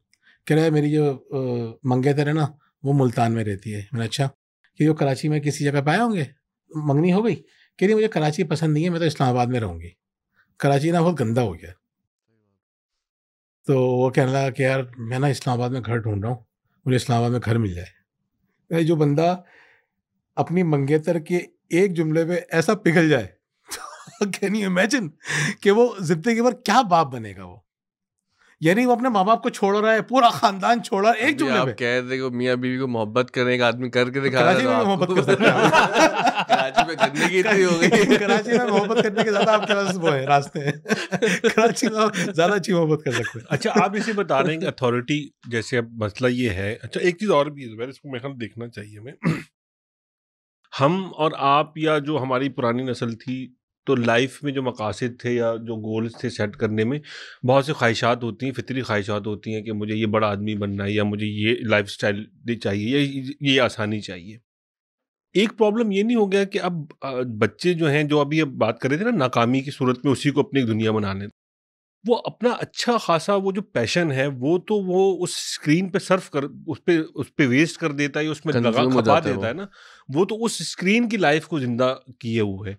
ये एक इतना बड़ा क्वेश्चन है जो मेरे ख्याल जब भी बात होती है हमेशा सवाल होता है कि ये बैलेंस कैसे क्रिएट किया जाए, ये क्या मसला है, इसमें वालिदैन को क्या करना है, बच्चों को किस तरीके और से इसमें बैलेंस कैसे जो है ना, मुझे एक दोस्त ने मुझे बताया कि वो पाकिस्तान से बाहर से आई हुई थी, तो कहने लगी हमारे यहाँ वेस्ट में अभी बड़ा शुरू हो गया ना कि मोबाइल स्क्रीन टाइम ख़त्म करें। तो उनकी एक कोई वाकिफ़कार किसी रेस्टोरेंट में आई और वो अपने घर से रेत, बजरी और उस तरह के ना मिट्टी वाले ब्लॉक्स लेके आ गई। और कहे उन्होंने टेबल पे वो तमाशा ही कहूँगा मैं, तमाशा शुरू करवा दिया, बच्चा लो इससे खेलो। और वो कहे खाना भी खा रहे हैं, वो रेत उछाल रहा है, मिट्टी उछाल रहा है, वो ब्लॉक से खेल रहे हैं। तो रेस्टोरेंट वालों ने राज का नहीं, मैं अपने बच्चे को मोबाइल से बचाना चाहती हूँ। तो अभी दोनों जो इंतहाएँ हैं, इनके दरमियान कैसे जो है हम बिल्कुल बैलेंस करके चल सकते हैं आगे? देखें, सबसे इम्पोर्टेंट बात ये है कि ये बात जानना बहुत ज़रूरी है, how to be a fun mom और how to be a fun parent. हम इसके बारे में सोचते नहीं हैं। यानी आप एक बात सोचिए, जो खुशी आपको मोबाइल देता है, हम अभी पेरेंट्स से बात करते हैं, डीप डाउन जो खुशी हमें बच्चों को से बातें करके, उनके साथ खेल के, उनके साथ वक्त गुजार के होती है, खुशी आपको मोबाइल में मिलती है? नहीं मिलती। लेकिन हमारा दिमाग चाहता है आसान चीज़ें, हमारा दिमाग वो काम करना चाहता है जो हमें आसान लगे। मिसाल के तौर पे एक नॉवेल है, उसी पे एक मूवी है, नॉवेल पढ़ने में, हाँ उसी में अभी हम सिर्फ नॉवेल और उसकी बात करते हैं ना, कि मूवी और नॉवेल पे बात करते हैं। तो मूवी में आपको दिमाग इस्तेमाल नहीं करना, जो कुछ सामने खुद ही देख रहे हैं आप, आपको नजर आ रहा है, समझ में आपका आ रहा है। नॉवेल पढ़ने में आपको दिमाग लगाना पड़ता है, एफर्ट पुट करनी पड़ती है। हर मामले में हमारा दिमाग आसानियां तलाश करता है। अम्माओं को भी दो ऑप्शन है, टाइम कैसे गुजारें। बच्चों के साथ खेलेंगे तो सोचना पड़ेगा कि किस तरह से एक क्रिएटिव टाइम गुजारें, किस तरह से एंजॉय करें। लेकिन उसमें आपको सुकून बहुत ज़्यादा मिलेगा, खुशी बहुत ज़्यादा मिलेगी, प्लेजर का एक बड़ा लेवल होगा, लेकिन दिमाग लगाना पड़ेगा। दूसरी तरफ आपके पास क्या है? मोबाइल। दुनिया के जिन ममालिक में ज़्यादा मोबाइल वालिदैन यूज़ कर रहे हैं, बच्चे भी ज़्यादा यूज़ कर रहे हैं। तो सवाल का जवाब जो आपका सवाल था उसका ये है कि how to be a fun parent. आपको सीखना पड़ेगा कि उनसे बातें करें आप। यकीन कीजिए, बातें करने से जो खुशी इंसान को मिलती है ना बच्चों से, वो आपको 50,000 चीज़ों में नहीं मिलेगी। आप 1,000 रील देख लें और बच्चे के 2 जुमले आपके पास हों, वो 2 जुमले आपके दिमाग में मौतर रहेंगे। आप उसके बारे में आप रिविजिट करेंगे उन जुमलों को, आप अपने आप से भी, अपने लोगों से भी डिस्कस करेंगे। वो है ना असर प्लेजर। तो हमें हकीकी खुशी की तरफ आने की ज़रूरत है, हमें उस तरफ आने की ज़रूरत है। हम असल जानते नहीं ना खुशी है क्या, हम खुशी से दूर क्यों हैं। माँ बाप, देखें, मैं समझता हूँ कि अच्छी पेरेंटिंग की एक बुनियादी खूबी ये भी है कि आप खुश रहें, खुश रखें, खुश रहें, पहले रहें। यानी खुश अगर आप हैं ना, हम ये समझते हैं, एक गलत तस्वुर क्या है, हमारे पास कामयाबी होगी, अच्छे ताल्लुकात होंगे, पैसा होगा तो हम खुश होंगे। फजूल। जो शख्स खुश रहता है ना, वो ज़्यादा प्रोडक्टिव होता है, उसके ताल्लुकात ज़्यादा अच्छे होते हैं। जो खुश रहता है वो ज़्यादा कामयाब होता है। खुशी जो है वो कामयाबी और खुशहाली को अट्रैक्ट करती है। हम खुश रहने के बारे में सोचते ही नहीं है। क्यों नहीं सोचते, ये भी बड़ा मजे का सवाल है। देखिए, डेनियल कैनेमन एक बहुत बड़े रिसर्चर है, नोबेल प्राइज उनको मिला है। वो कहते हैं कि मसला ये है कि हम ना खुश रहना चाहते ही नहीं है। इंसान खुश रहना नहीं चाहता। ये बड़ी अजीब सी बात है। ये क्या चाहता है वो? खुशी क्या होती है? वो तस्कीन चाहता है, खुशी नहीं चाहता। वो डिफाइन करते हैं तस्कीन में और खुशी में क्या फ़र्क है। वो कहते हैं तस्कीन से मुराद ये कि हम लोगों को दिखा सकें वो मज़ा जो लोगों को बता के मिलता है कि हम कामयाब हैं या हमारे पास कुछ है, उसको वो तस्कीन से ताबीर करते हैं। रिसर्चर की अपनी डेफिनेशन होती है उसी डोमेन के अंदर, एक्सटर्नलाइज करते हैं बिल्कुल उसको। तो वो कहता है कि हम इस दुनिया का मसला ये है कि हम खुश होना नहीं चाहते, हम खुशी का दिखावा करना चाहते हैं। खुशी महसूस नहीं करना चाहते, खुशी दिखाना चाहते हैं। बिल्कुल, खुशी दिखाना चाहते हैं, इसलिए हम खुश नहीं है। और अगर आप खुश नहीं है ना, तो ना आप अच्छे शोहर बन सकते हैं, ना बीवी बन सकते हैं, ना पेरेंट बन सकते हैं, अच्छे इंसान बन ही नहीं सकते खुशी के बगैर। खुशी है क्या? जी आप कुछ नहीं कह आप रहे नहीं कर, नहीं आप नहीं मैं आपको गमज़दा करने वाला था, आपने रोक दिया मुझे। नहीं आप गमज़दा कर पहले दो। आप कुछ ही बताएं। अच्छा चलें दो मैं दो बोल चीज़ें। दूंगा तो ये खुशी नहीं होगी गम। ये मत कीजिएगा। देखिए खुशी की एक डेफिनेशन बड़ी प्यारी है। हम समझते हैं कि इंसान को शुक्रगुजार होना चाहिए। बच्चों को अगर आपने शुक्रगुजार बना दिया फिर आपके सारे मसाइल हल हो जाएंगे तकरीबन। शेक्सपियर ने कहा था कि नाशुक्र बच्चा जहरीले सांप के डंग से ज्यादा खतरनाक होता है। नाशुक्र बच्चा क्यों? और ये कितनी जबरदस्त बात की उसने। एक जहरीला सांप आपको डसेगा ना, आप एक दफा में मर जाएंगे।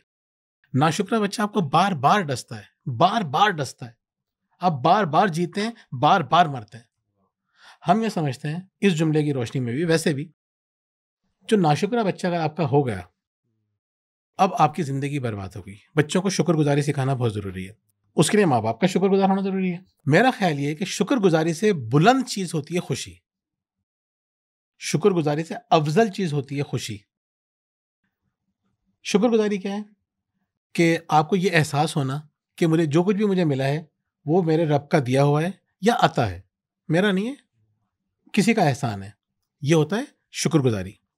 नाशुक्री होती है फीलिंग इंटाइटल्ड, कि जो कुछ भी मेरा हक है, हक समझ के लेना नाशुक्री है। ये सोचना कि किसी का दिया हुआ है, ये शुक्रगुजारी है।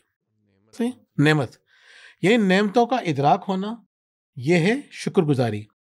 और खुशी जो है वो इससे एक स्टेप आगे है। ये बात अगर समझ में आ जाए ना, यकीन कीजिए जिंदगी आसान हो जाएगी। खुशी की डेफिनेशन जो मैं समझता हूँ, दर्जनों डेफिनेशन होगी। खुशी क्या है?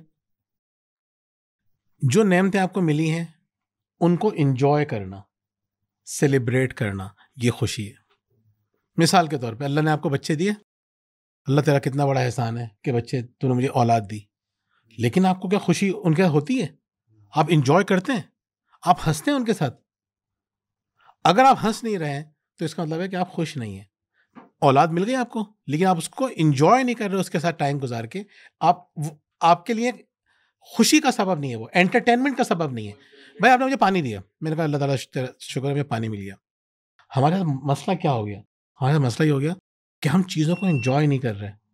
पानी पी रहे होते हैं, एक एक घूंट को आप इंजॉय करेंगे ना, आपको लगेगा खुशी आपके रगों पे में सरायत कर रही है। आप खाना खा रहे होते हैं, बहुत से लोग खाना खा लेते हैं, आधा खाना खाने के बाद उनसे पूछा कैसा खाना कैसा लगा, यार मैंने गौर से नहीं खाया। फिर वो गौर से खाते हैं। गौर से नहीं खाया मैंने। आप यकीन कीजिए यहाँ बैठे हुए ना, बिल्कुल नया फिक्रा कहा जी। आप देखें, आप बात करें, गौर से नहीं खाया। अब आप देखें, आपने जो ये मैंने नया फिक्रा कहा, या आपने रास्ते में, आप घर से यहाँ तक पहुँचने में कितनी चीज़ें ऐसी होंगी जिसको आप इंजॉय कर सकते थे, आपने किया। जिस सवारी पे आए आपको वो ना मिलती, क्या हाशर होता आपका? हेलन केलर कहती है ना, 3 days to see, उनका एक आर्टिकल है, उसमें वो कहती हैं कि लोग मेरे पास आते हैं जंगल से होते हुए, तो मैं उनसे पूछती हूँ कैसा रहा, तुमने क्या देखा? क्या देखा मतलब? मैं तो अभी आया ना मेरे पास, कि हम तो जंगल से आए, तुमने कुछ नहीं देखा? कि मैं दरख्त के ऊपर हाथ फेरती हूँ, उसके टेक्सचर को फील करती हूँ, तो मुझे इतनी खुशी सी महसूस होती है। एक दरख्त को के थोड़े से हिस्से को महसूस करके तुम पूरे जंगल से आ गए। क्या बात। वो जो मीर कहते हैं ना, सरसरी तुम जहान से गुजरे, वरना हर जा जहान दी करता।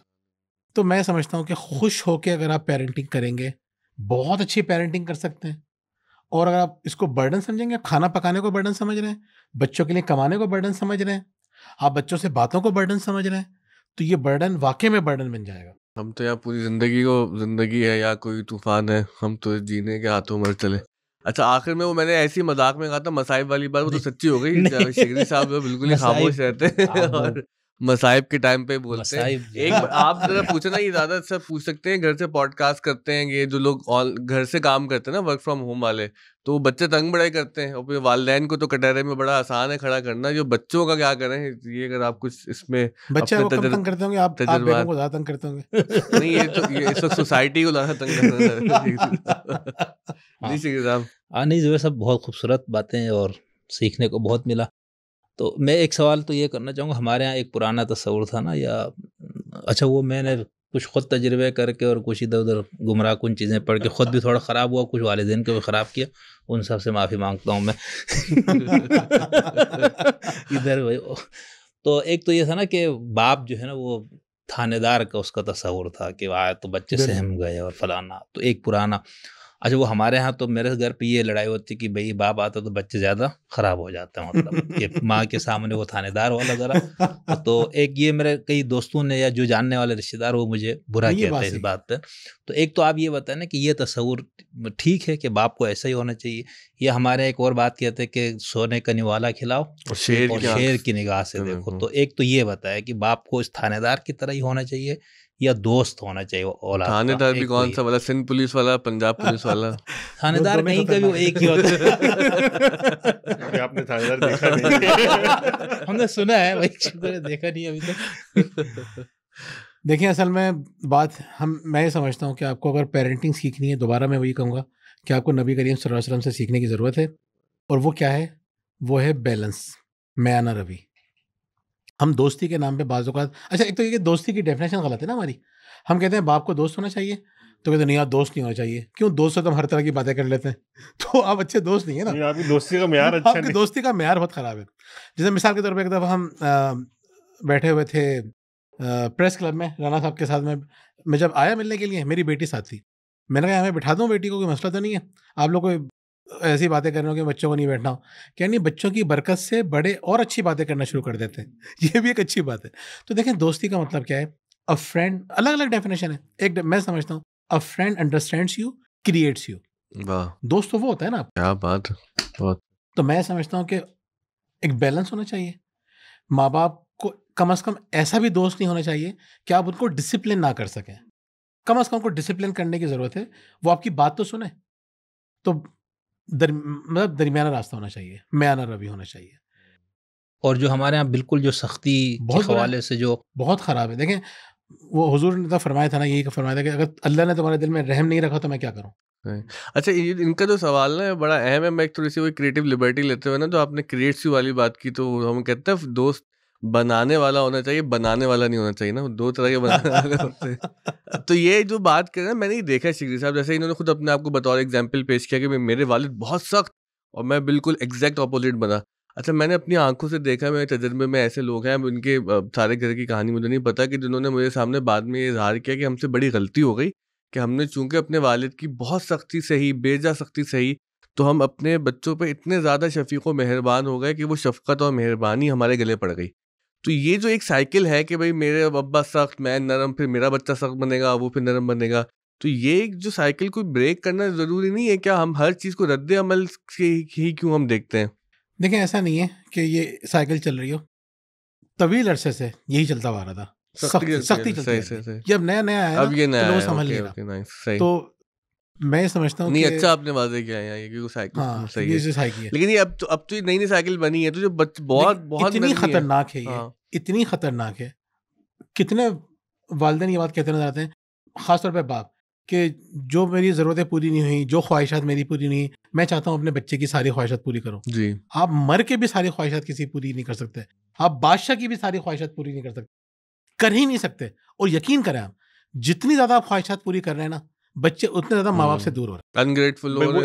एक तो थी एग्रेसिव पेरेंटिंग और एक है अपोलोजेटिक। बिल्कुल, दोनों ही खराब है। वो माजरत खाना रवैया है माँ बाप का, और वो बेचारे हर वक्त, अच्छा वो खासतौर पे जो लोग है, आप लोगों को ज़्यादा देखते हैं, उन वालिदैन के साथ ज़्यादा मसला होता है पेरेंटिंग वालों के, कि वो अच्छा इतनी कॉम्प्लेक्स चीज़ें हैं कि अब आप लोगों से मिलेंगे तो ये तक उनको नहीं पता कि जी मुझे फला ट्रेनर ने या फला ने बताया कि बच्चों के साथ वक्त गुजारो, लेकिन मैं बात क्या करूं?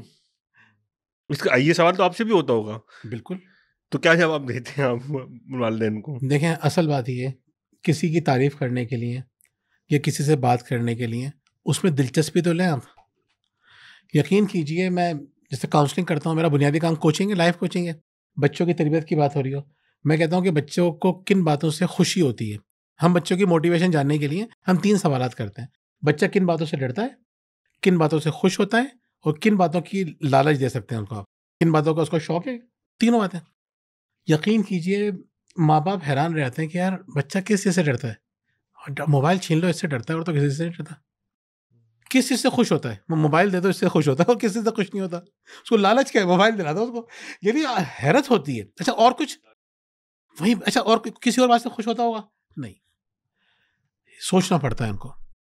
यकीन कीजिए आप, हम लोगों में दिलचस्पी ही नहीं ले रहे हैं, अपनी औलाद के अंदर हम दिलचस्पी ही नहीं ले रहे। इतनी बड़ी दुनिया बच्चे की, उसके दोस्त सही है, उसकी पढ़ाई भी है, उसके टीचर्स भी हैं, उसके जो वो गेम्स खेल रहा है वो भी हैं, वो जिन लोगों से बातें कर रहा है वो कितने सारे लोग हैं। आप आहिस्ता आहिस्ता लेना तो शुरू करें। यकीन कीजिए, आप अगर बच्चों से ना लूडो खेलना शुरू कर दें, बच्चा मोबाइल को खुद छोड़ देगा, वो कहेगा चलो लूडो खेलते हैं। आप उनके साथ कोई भी एक्टिविटी करना शुरू कर दें, बच्चे को, यकीन कीजिए, हम बच्चे को खुद आदी बनाते हैं इन तमाम की तमाम चीज़ों का, हम बच्चे को खुद अपने आप से दूर करते हैं। अच्छा, इसमें अब सवाल ये ना कि कुछ अब पेरेंट्स बहुत ज़्यादा बिजी भी रहते हैं, कि जैसे अब वालिदा भी काम कर रही हैं, वालिद भी काम कर रहे हैं। अब तो हमने जो गुफ्तगू सुनी आपसे आइडिया की सतह पर, तो ज़ाहिर है हमने बहुत कुछ सीखा उस पर। अगर हम जाने से पहले थोड़ा सा जो अमली नौयत के मसाइल हैं ना, तो उस पे एक तरफ आए कि भाई वालिद है, वो बेचारा 2 जॉब्स कर रहे हैं। हम जानते हैं लोगों को हमारे इर्द गिर्द हैं कि कराची की आप जो बात कर रहे थे, कितना आसान शहर भी नहीं है यहाँ पे रहना। 2 लोग 2 जॉब कर रहे हैं, वीकेंड पे पढ़ा रहे हैं, फलाना काम कर रहे हैं। फिर अब तो उससे आगे बढ़ कर ये कि भाई खातून ने भी वो माशी जद्दोजहद में अपना हिस्सा डालना शुरू कर दिया है। ऐसी सूरत में कि जब मेरे पास वक्त ही नहीं है, और फिर मैं जब घर आता हूँ तो इतना एग्जॉस्ट होता हूँ कि मेरे बच्चे में क्या, मुझे अपने अंदर दिलचस्पी कोई नहीं बचती। तो उस सूरत में फिर वालिदैन क्या करें? असल में देखें, बहुत सारी जगह हमें जो चीज़ नज़र आती है ना प्रॉब्लम की, वो है एक्सक्यूजेस। कहते हैं कि behind every success there is a plan, behind every failure there is an excuse. मैं आपको बिल्कुल दयानतदारी से बता रहा हूँ, जो अकेली माँ है ना, बहुत सारी, वो ज़्यादा अच्छी पेरेंटिंग कर रही हैं अपने बच्चों की, कमाती भी हैं और बच्चों को क्वालिटी टाइम भी देती हैं। और जो माएँ दिन भर घर में रहती हैं, उन्होंने बच्चों की जीना हराम किया हुआ है सबका जीना हराम किया हुआ है, बहुत सारी। मैं ये नहीं कह रहा हाउस वाइफ होना बुरी बात है, इस बात का ये मतलब मत निकालिएगा आप। मैं आपको बताना चाह रहा हूँ कि इसका मतलब, लेकिन क्वालिटी टाइम देने का मतलब ये नहीं है। और फिर दूसरी बात, जो बहुत सारे माहिर नफ्सियात हमें ये भी बताते हैं कि अगर आपने बच्चे को रोज़ाना इंडिविजुअल 20 मिनट्स दे दिए, 30 मिनट्स दे दिए, एक दिन में 24 घंटों में 30 मिनट्स दे दिए आपने, कि मोबाइल रख के भी बात मोबाइल रख के, मोबाइल तो होना ही नहीं चाहिए, नज़र भी नहीं है, जैसे नज़र आ रहा हो ना, इवन नज़र भी नहीं आना चाहिए, उल्टा भी नहीं रखा हो, वो नज़र ही नहीं आ रहा हो, बच्चे को लगे कि ये एक्सक्लूसिव मेरा टाइम है। हर इंसान तवज्जो चाहता है, हम तवज्जो दे ही नहीं रहे। मैं ये समझता हूँ कि जो जितनी भी बातें हम कहते हैं, हम प्रॉब्लम्स हैं, हम जानते हैं, लेकिन बहुत सारी जगहों पे एक्सक्यूजेज होती हैं। सही है, अच्छा कहा। हम टाइम नहीं दे रहे होते। और इसमें मैं एक चीज़ और छोटी सी ऐड करना चाह रहा था कि देखें, मसरूफियत होती है, मसाइल होते हैं, और हम आमतौर पे ये देखते हैं कि जो मुश्किल हालात में जो लोग अपने बच्चों की अच्छी तरबियत कर पाते हैं, उसमें अगर आपको एक चीज़ नज़र आएगी, हो सकता है वो वक्त ना दे पाते हों, लेकिन ये एहसास कम से कम बच्चों तक मुंतकिल हो जाता है कि अगर मेरा बाप मुझे वक्त नहीं दे पा रहा है, या दिन में 10 मिनट भी दे पा रहा है, तो मुझे हम पूरे ख़ानदान को चलाने के लिए कितनी मेहनत कर रहा है। वो मोहब्बत का ताल्लुक अगर कायम हो जाए ना, तो ये वक्त अगर सिर्फ 5 मिनट एक शफ़क़त की थपकी, एक माथे पे बोसा भी होगा ना, तो बच्चा उस पूरे अगले दिन की मोटिवेशन उसे मिल जाएगी। बिल्कुल सही बात है, ये बहुत ज़रूरी बात है। देखें, अगर आप ज़रूरियात के लिए काम कर रहे हैं ना, तो ये बहुत अच्छी बात है। ये आपने जो बात की ना, अगर ज़रूरियात के लिए आप काम कर रहे हैं ना, बच्चा आपकी दिल से कदर करेगा। लेकिन ज़रूरियात पूरी होने के बाद आप लगे हुए आसाइशों के अंदर लगे हुए हैं, अपना लिविंग स्टैंडर्ड ऊपर से ऊपर जा रहे हैं, और उसकी कीमत बच्चे को चुकाना पड़ रही है, तो बच्चा आपके करीब नहीं होगा। अब देखें, मैंने आपको भी मिसाल दी थी डैनियल कैनीमैन की, वो बहुत बड़ा नाम है असल में, थिंकिंग फास्ट एंड स्लो, और दूसरी बहुत बड़ी बड़ी किताबें उसने लिखी हैं, और वाकई में उसको दुनिया उसको बहुत इज्जत की नज़र से देखती है। वो ये कहता है कि खुश रहने के लिए कितने पैसे चाहिए आपको? अगर आपकी बेसिक नीड्स आसानी से पूरी हो रही हैं, आपको फिक्र नहीं करना पड़ती कि खाने का क्या होगा, बच्चों की पढ़ाई का क्या होगा, बेसिक नीड्स, आपकी खुशी के अंदर और एक अरबपति की खुशी के अंदर कोई फ़र्क नहीं हो सकता। बाकी सारा फ़र्क आपकी सोच का है, आप दुनिया को किस तरह से देख रहे हैं। तो ये बात बहुत इंपॉर्टेंट है। थोड़ा सा पॉडकास्ट कम करें शिकरी साहब, आखिरी में बच्चों को टाइम ज़्यादा दें आप। किताबें तो आपने कुछ किताबें बोलना चाह रहे हैं, बिल्कुल ही गुफ्तगू नहीं करते, तो ये आप तो नहीं आप फरमाएं। अच्छा, ये जो आप लोगों ने टाइम देने की बात की ना, तो अब जिससे चलो पहले ये मोबाइल और ये शैतानी आलात जिसको आप लोग बना रहे हैं, ये जब नहीं आए थे तो हमारे वालिदैन ने हमें बहुत टाइम दिया होगा, आपको भी दिया होगा।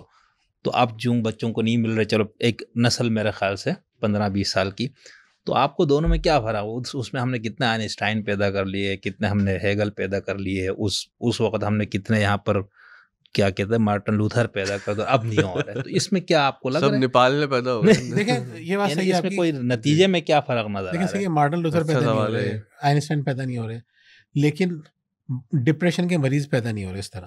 नहीं, बहुत है सर। नहीं, आप देखें 1970 से लेकर आज तक, अजीबोगरीब सी बात है ये, आप जरा उठा के देखें स्टैटिस्टिक्स, हर साल खुशी का लेवल दिन ब दिन कम होता जा रहा है। और ये मैं आपको बता रहा हूँ, यूएन की रिपोर्ट बता रहा हूँ, हर साल खुशी का लेवल कम होता जा रहा है। और अजीबोगरीब सी बात ये है कि औरतों का खुशी का लेवल तेजी से कम हो रहा है। पहले औरतें मर्दों से कहीं ज्यादा खुश थीं, अब औरतें कम खुश हैं। पहले कब सुनते थे आप कि बच्चों को डिप्रेशन होता है? अब पुरानी नज़में उठा के देख लें, बच्चों की जिंदगियां उठा के देख लें, 20 साल पहले आपको कहाँ बच्चे काउंटर आर्ग्यूमेंट ये देते हैं कि पहले पता ही नहीं पता था नहीं चलता था कि ना डिप्रेशन नहीं होता नहीं है, पहले नहीं होता भी नहीं था। मजे की बात ये, हमारे नहीं था ना, दुनिया भर में था। छोटी सी मिसाल देता हूँ मैं आपको, इसकी स्टीफन आर का भी तो एक मुस्तरद नाम है ना। वो कहता है कि 1940s के अंदर हमने देखा कि बच्चे जो है बड़ी बदतमीजी करते हैं, क्लास में च्युइंग गम चबा रहे हैं, पाँव फैला के बैठे हुए हैं, टीचर की बात नहीं सुनते। हमने रिसर्चेस की, हमने काम किया, तो 50 साल के बाद हमने देखा कि बच्चे क्लास के अंदर बदतमीजियाँ करते हैं, बुली करते हैं, टीचर का कर देते हैं, तशद्दुद करते हैं। ये सारा इसके उस वक्त करते हैं जब हमने सारी रिसर्चेस की, हमने बच्चों के ऊपर ज़्यादा फोकस किया। अजीब और गरीब सी बात है कि आप कोई भी फिल्म देख लें, आप कोई भी यूरोपियन कोई अमेरिकन फिल्म देख लें, बुलिंग कितनी कॉमन है वहाँ पे।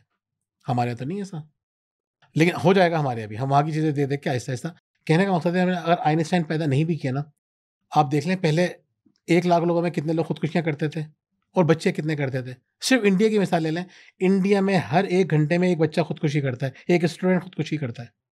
ये नहीं था 20 साल 30 साल पहले, ये सिलसिला नहीं था। हम एवरेज की बात कर रहे हैं। हमने अगर आइंस्टाइन भी पैदा नहीं किया ना, औरतें हमारी कैसी बेफिक्र जिंदगी को, मैं आपसे ये बातें कर रहा हूँ कि सिर्फ पाकिस्तान की बात नहीं कर रहा, मैं पूरी दुनिया की बात। खुशी का लेवल दिन ब दिन कम होता जा रहा है। कहाँ थे बच्चे? तन्हाई का शिकार होते थे बच्चे। पहले माँ बाप नहीं थे, पहले दादा दादी चचा होते थे, मोहल्ला होता था। कहते ना, it takes the whole country to educate a child.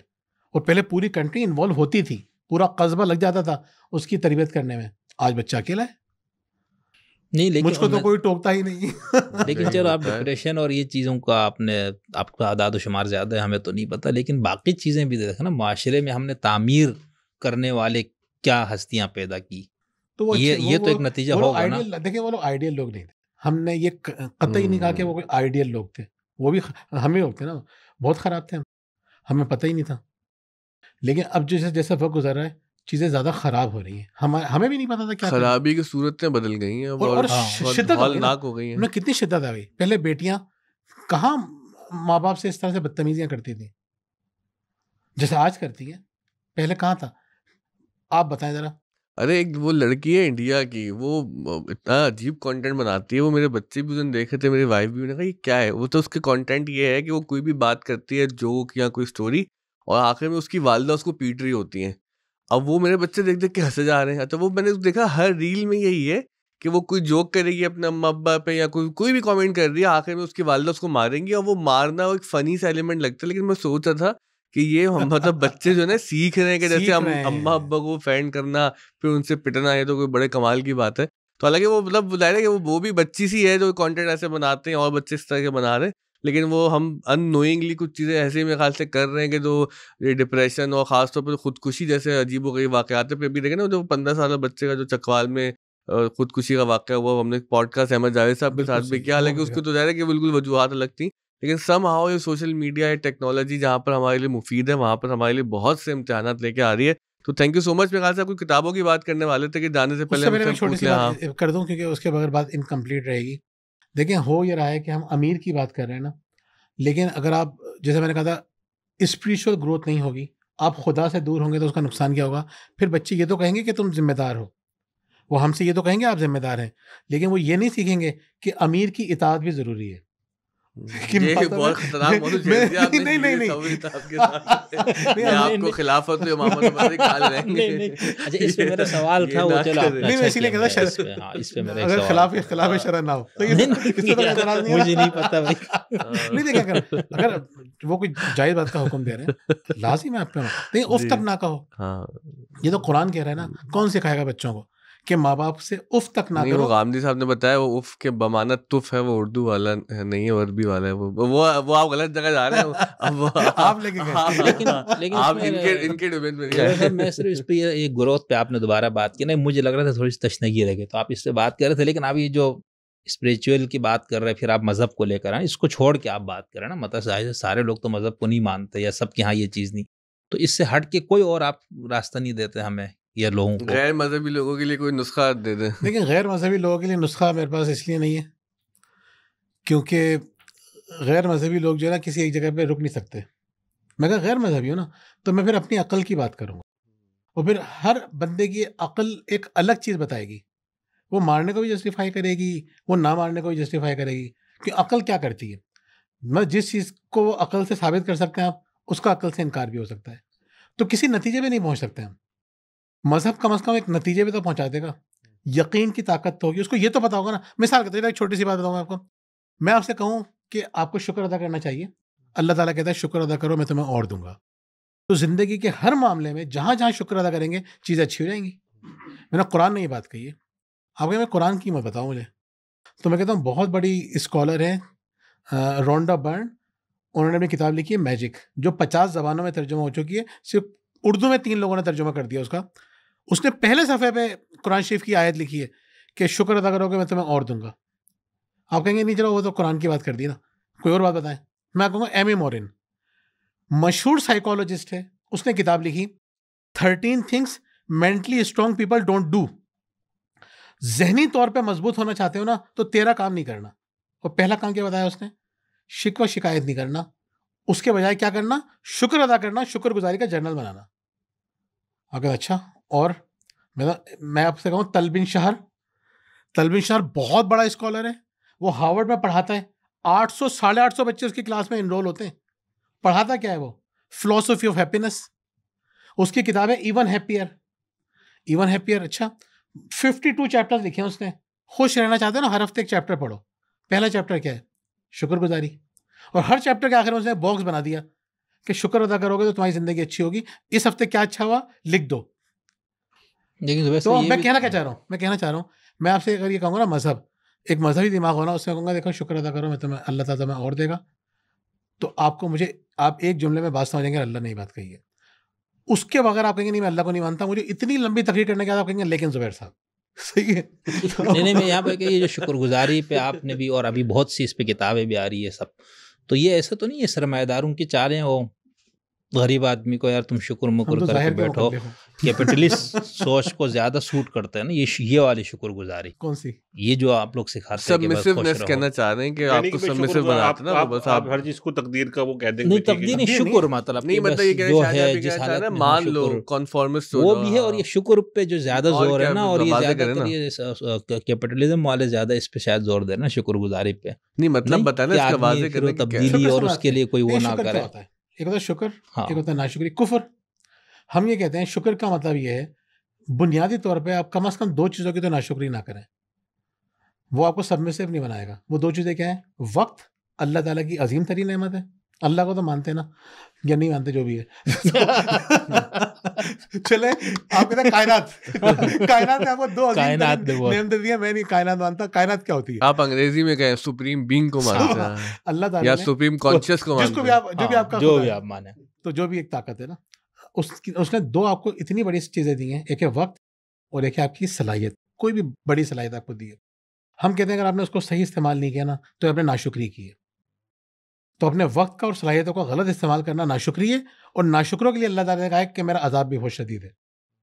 ये मैं मुसलमानों से खिताब कर रहा हूं। बहुत अच्छा। अब आप इसको ऑन्टोलॉजी से एथिक्स के डोमेन में ले आएंगे कि सही क्या होता है और अच्छा क्या होता है। नहीं, मैं इस पे नहीं, वैसे जाहिर से होता है, हम यानी मजहब को भी अगर इंसान जो नहीं मानता वो कम से कम उसको एक दानिश के तौर पर तो ले सकता है ना। यानी जैसे हम फ़िलसफ़े को या इन चीज़ों को एक मजहबी आदमी ले, तो गैर मजहबी आदमी मजहब को इस तरह से ले ले कि इंसानी दानिश की एक ये भी रिवायत है, वहाँ से बहुत सी चीज़ें। हमारे दोस्त अजीमुर रहमान उस्मानी साहब, उन्होंने एक पॉडकास्ट की थी एक एथियस्ट के साथ शुक्रगुजारी के मौजू पे। उसने शुक्रगुजारी तो होनी चाहिए ना, क्यों होनी चाहिए? तो फिर उसने अपनी तरह से बताया। तो कहने का मकसद ये कि हम ये समझते हैं शुक्रगुजारी को लोगों ने पैसिव तरह की कोई चीज़ ली है, बिल्कुल शुक्रगुजारी एक्टिव चीज़ है। ठीक, अच्छा, इसमें एक और चीज़ मैं बता, हाँ, आखिरी सवाल है ये। आप पर कोई रोक टोक नहीं है नहीं, तो हमारे यहाँ ये जो वालिदैन का एक मसला जो पुराने उसमें था, अब भी शायद बहुत से लोगों में है, ये जो हम ग्रोथ की जब बात करें तो उसके अंदर बच्चा यानी उसकी तमाम तर सलाहियतों के को सामने रखना चाहिए ना उसकी। तो उसके अंदर जैसे हम वालिदैन में एक मसला आता है ना कि बच्चे को ये बनाना है, ये इसको यूँ बनना चाहिए, और उस पे जैसे हमारा वो एक लतीफ़ा भी नहीं वाक़या था मदरसे में, तो एक बच्चा आता था वो भाग जाता था, फिर तो पिटाई भी क़ारी साहिबान तो ज़्यादा करते। तो वो हमारे एक उस्ताद ने पूछा, भाई ये तुम क्यों इसको ला रहे हो ना, ये हिफ्ज़ नहीं कर पा रहे, बस छोड़ दो। तो उसने कहा मुझे शौक़ है। तो उन्होंने कहा आप बैठ जाओ, मतलब तुम अपना शौक़ उससे क्यों पूरा करा रहे हो। तो वो उस बाप को बात समझ में आ गई, उसका वो नहीं आया। तो इसको आप कैसे लेंगे कि वालिदैन को इसको कहाँ मतलब रखना अपने चाहिए? जो अनफुलफिल्ड ड्रीम्स हैं और जो अपने ट्रॉमास हैं उनको पूरा करने के लिए बच्चों को प्रोजेक्ट क्यों बनाया नहीं, जाता बहुत है? बुरी बात है ये, इसको लोग गलत तरह से इसको बयान हम करते हैं। कैसे समझे नहीं, या लोग इसको समझाएं? गलत यूज़ कर रहे हैं, इस बात को भी, इस कॉन्सेप्ट को भी लोग गलत यूज़ कर रहे हैं। मुझे लगता है 2 पॉडकास्ट रहेंगे हमारे, जिस तरह के आपने सवाल नहीं, बातिल 2 ही पसंद है, हकला शरीक है। अभी बात पूरी कर रहे हैं। नहीं, इसी को 2 कर देंगे आप तो 1 को 2 कर सकते हैं 3 भी कर सकते हैं। हम शुक्र करते हैं। देखिए असल में ना इस मौजू के ऊपर जो बहुत ज़्यादा मेरा अपना पॉइंट ऑफ व्यू ये है कि हमें, और इसमें बहुत सारी गलत फहमियाँ भी हैं जो वालिदैन इस बात को बहुत गलत लेते हैं। पहली चीज़ तो ये है कि आपको ये पता होना चाहिए कि बच्चे की स्ट्रेंथ क्या है, बच्चा क्या करना चाहता है। लेकिन इस जुमले को लेके हमने बच्चों का बेड़ा गर्क कर दिया और माँ बाप के सारे कॉन्सेप्ट भी ख़राब कर दिए। देखिए बच्चे की ग्रोथ आपको, अब बच्चे को पता होना चाहिए, आपको पता होना चाहिए बच्चे के बारे में कि उसकी स्ट्रेंथ क्या है। माँ बाप स्ट्रेंथ पे काम ही नहीं करते। जब मिसाल के तौर पे हम बात कर रहे थे दंगल फिल्म की, बाप कहता है कि ना मेरा बेटा होगा तो मैं उसको रेसलर बनाऊंगा। पहली बेटी होती है, दूसरी बेटी होती है, तीसरी बेटी होती है। अब वो बिल्कुल बुझ जाता है, वो कभी भी कोशिश नहीं करता कि मेरे ख्वाब अब मैं अपनी बेटियों से पूरे कराऊं। एक दिन उसकी बेटियां ना मोहल्ले के एक लड़के की पिटाई कर देती हैं, ज़बरदस्त पिटाई करती हैं। तो बाप को नजर आता है मेरी बेटी में इस बात की स्ट्रेंथ है, ताकत है, मेरी बेटी भी कर सकती है। ये मैं अपने ख्वाब उससे पूरे नहीं कराना चाहता, उसके अंदर ये खूबी मौजूद है। जब तक बेटी के अंदर उसको खूबी नजर नहीं आती थी वो उसको नहीं बनाता था रेसलर। फिर वो चाहता है कि वो करे, अब वो थोड़ी सख्ती करता है। मैं समझता हूँ कि माँ बाप को गहरी नज़र रखनी चाहिए कि बच्चे में क्या स्ट्रेंथ है। इसके ऊपर फ्री के बहुत सारे आपको क्विज़ मिल जाएंगे, असेसमेंट मिल जाएंगे गूगल पे। आप सर्च करें कि मेरे बच्चे में इस बात की स्ट्रेंथ है या नहीं है। कुछ पैसे दे के भी आप अपने बच्चे की स्ट्रेंथ मालूम कर सकते हैं। गैलप वालों ने गैलप स्ट्रेंथ फाइंडर निकाला है, तो आप उसके ज़रिए भी मालूम कर सकते हैं। कहने का मकसद ये है कि आप अपने बच्चे की स्ट्रेंथ मालूम कर लें। अगर है, आजकल इतना बेवकूफ़ बना रहे हैं, भाई मेरा बेटा सिंगर बनना चाहता है, मेरा बेटा जो है क्रिकेटर बनना चाहता है, मेरा बच्चा बिजनेस, हमें तो बच्चे के मुताबिक चलना है। भाई मेरा बच्चा 3 फिल्में देख ले जिसमें एक चोरों की 3 फिल्में देख ले, मैं तो चोर बनना चाहता हूँ, मेरी स्ट्रेंथ यही है। अपने अब्बा के इतने पैसे चुरा चुका हूँ मैं, कितनी दफ़ा अब्बा को पता ही नहीं चला, मैंने उसके वहाँ चोरियाँ कर ली, वहाँ कर ली। तो मेरे बच्चे की तो स्ट्रेंथ यही है। हाँ बोले हर बच्चे की स्ट्रेंथ यही है। तो आपने कहा पढ़ाई वढ़ाई छोड़ बेटा, चोर के लिए क्या पढ़ना ज़रूरी है। सही है, मनी हाइस्ट का प्रोफेसर थोड़ी बता दिए। कहने का मकसद ये कि बच्चा तो कहेगा मेरी स्ट्रेंथ, या माँ बाप को लगेगा स्ट्रेंथ ये। सिंगर, एक ड्रामा भी जो परवरिश ड्रामा आ रहा था, वो बच्चा कहता है मैं सिंगर बनूंगा। भाई सिंगर बन जा, कोई मसले वाली बात नहीं है। दुनिया टीवी में हमारे पास एक लड़का था, तो वो इंजीनियर था। अब देखें कितनी खूबसूरत बात है। तो वो सिंगर था और इंजीनियर भी था। तो मुझसे एक दफ़ा कहने लगा यार मेरे वालिद साहब चाहते थे कि मैं इंजीनियर बनूं। मुझे इंजीनियर बनने का शौक़ नहीं था, लेकिन मेरे वालिद चाहते थे तो मैं इंजीनियर बन गया। मेरे तो अपने अब्बू को मना करते थे, कह रहा यार मेरे अब्बू की ख्वाहिश थी यार, मेरे अब्बू चाहते थे कि मैं इंजीनियर बनूं, मैं क्यों नहीं बनता यार। मैं सिंगर भी बन गया और इंजीनियर भी बन गया। क्या बात है, कितने अच्छे से कही आपने बात ये। कैन यू इमेजिन, हमने ये कह दिया कि नहीं बन रहा तो छोड़ दो। अरे भाई हो सकता है 20 साल बाद आपको बुरा भला कहे कि यार मेरी स्ट्रेंथ थी, यही तो मैं बन सकता था। आज मैंने अपनी असेसमेंट की, मैं यही तो बन सकता था। या बच्चा कहा मैं हिफ्स कर सकता था। अब थोड़ी सी तो मेहनत कर लेते, प्यार मोहब्बत से समझा देते मुझे। सारा लोगों का जोर ना हिफ्स पे आके टूटता है। मैंने बहुत लोगों को देखा है, वो हिफ्स पे आते हैं, बच्चा हिफ्स नहीं कर सकता क्यों करवा रहे हो। अरे भाई वो दुनियावी मफाद नजर नहीं आता ना। नहीं मैंने तो अपने मैं आपकी बात नहीं देखा, आप तो यही बात नहीं मुझे तो वही शराफत का वो मिल गया। मैं आपकी बात नहीं कर रहा, कोई जनरल बात कर रहा हूँ। तो देखिए स्ट्रेंथ मालूम करें बच्चे की, और फिर उसके बाद उसको सपोर्ट भी करें। भाई ऐसे ना नहीं, मैं तो अपने जो आप साथ कंटेंट ले लिए ना ये नहीं आप मैं तो अपने बच्चे को स्कूल से भी हटा दिया था, उसमें कुछ मसाइल थे, मैंने बिल्कुल अब वो रिश्तेदार लोग या स्कूल से हटा रहा हूं, लेकिन नया टॉपिक खोल दिया। हाँ नहीं, मैं वैसे एक बात बता, आपने कहा हिफ्ज ना, तो मेरा तजुर्बा तो स्कूल का हुआ, मैंने बिल्कुल निकाल दिया बच्चे को। अगर देखें आप स्कूल, अगर आप अच्छी स्कूलिंग घर में कर सकते, बहुत मुश्किल है, लेकिन हाँ नहीं वो तो नहीं, मैं सिर्फ उसका एक मसला था वो इसको अगर समराइज ये करेंगे, कोई भी चीज डिजायर्स की या ख्वाहिशात या सिर्फ उसकी बुनियाद पे नहीं हो सकती। बच्चा अगर कोई भी ख्वाहिश करता है तो आपकी रिस्पॉन्सिबिलिटी तो कांस्टेंट रहेगी। ना आपने पॉडकास्ट खत्म करने के लिए समराइज का इस्तेमाल किया है, ये बात याद रहे। बाकी अभी बहुत सी बात मतलब किताबों का, जुबैर ने खुद अपनी पहली जो किताब लिखी वो अगर आप तारुफ पेश करते ना अपने काम का कि आपने खुद भी जिसे शुक्रगुजारी पे बात की, तो आपकी पहली किताब भी इसी मौजू पर, देखने वाले हम पढ़ने वाले उससे फायदा उठा सके आपकी किताब से। देखिए पहली किताब जो थी मेरी वो शुक्रिया थी, उसका नाम था शुक्रिया। उस किताब का नाम भी राणा साहब ने रखा था। शुक्रिया नाम रखने में जब भी किसी को नाम रखवाना होता है तो राणा साहब के बात है। बच्चों से किताबों तक के अच्छे नाम रखने की जिम्मेदारी, और किताबों के अलावा भी कई बिजनेस के नाम भी रखे। तो कहने का मकसद ये कि पहली किताब थी मेरी शुक्रिया, और वो किताब जो थी उसके 30 चैप्टर्स हैं। उसके अल्हम्दुलिल्लाह 5 एडिशन सेल आउट हो चुके हैं और लोगों ने उसको बहुत पसंद किया, क्योंकि मैं समझता हूँ शुक्रगुजारी जो है वो एक मास्टर की है। आपकी ज़िंदगी में जब भी प्रॉब्लम आए ना, आप देखें आप नाशुक्री कहाँ कर रहे हैं। वो बाज़ औक़ात अमल की सूरत में भी हो सकती है, बाज़ औक़ात एटीट्यूड की सूरत में भी हो सकती है, लेकिन शुक्रगुजारी ही सोल्यूशन है। तो उसके 30 चैप्टर्स हैं। हमने समराज, मैंने और मेरी वाइफ ने वो किताब लिखी है, और उसकी हर चैप्टर की शुरुआत होती है कहानी से, फिर चैप्टर है, और फिर एक्टिविटी दी है कि आज आपको किस तरह शुक्र अदा करना है। तो 30 डेज़ का समझ लें एक तरह का वो प्रोग्राम है शुक्रगुजारी का। दूसरी किताब हमारी परवरिश थी। अब परवरिश किताब भी हमने ऐसी लिखी थी। लीडरशिप के मैंने 5 उसूल पढ़े थे, मैं उस पर ट्रेनिंग वगैरह कराता था कॉर्पोरेट के अंदर। तो मुझे समझ में आया कि माँ बाप लीडर्स होते हैं, तो ये क्वालिटीज़ माँ बाप में भी होनी चाहिए। तो परवरिश किताब अल्हम्दुलिल्लाह वो बहुत पसंद की गई। परवरिश पुरएतमाद बच्चे की, और पुरएतमाद से मरद हमारी ये कि उसकी सोच, जिसकी सोच देने वाली हो वो पुरएतमाद है। डरा हुआ इंसान जो होता है, जो जिसमें एतमाद नहीं होता, एतमाद की कमी होती है, वो देने के मामले में बहुत रिलक्टेंट होता है। वो चाहता है मैं अपने पास रोक के रख लूँ, चाहे वो आइडियाज़ हों, वो अपॉर्चुनिटीज़ हों। तो हमने बताने की कोशिश की कि आपको देने वाला होना चाहिए, आपका हाथ ऊपर वाला होना चाहिए।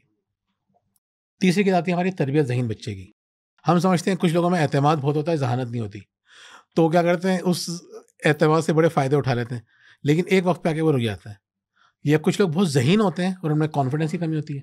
तो ये बहुत, और यहाँ ज़हीन से क्या मुराद है, जैसा आपने एतमाद वाली इसके बाद आप पूछेंगे अकल क्या है। नहीं उधर नहीं, पूरे एतमाद वाला वैसा मेरे जहन में था। मैंने कहा इतनी आम सी बात है, आप मजाक नहीं मजाक नहीं उड़ा रहे हम। नहीं, पूरे एतमाद तो ही मेरे जहन में आ रहा था, लेकिन चलो तो आपने बता दिया। ज़हीन इंसान वो 2 फायदों में से बड़े फायदे का इंतखाब करे और 2 नुकसान में से छोटे का।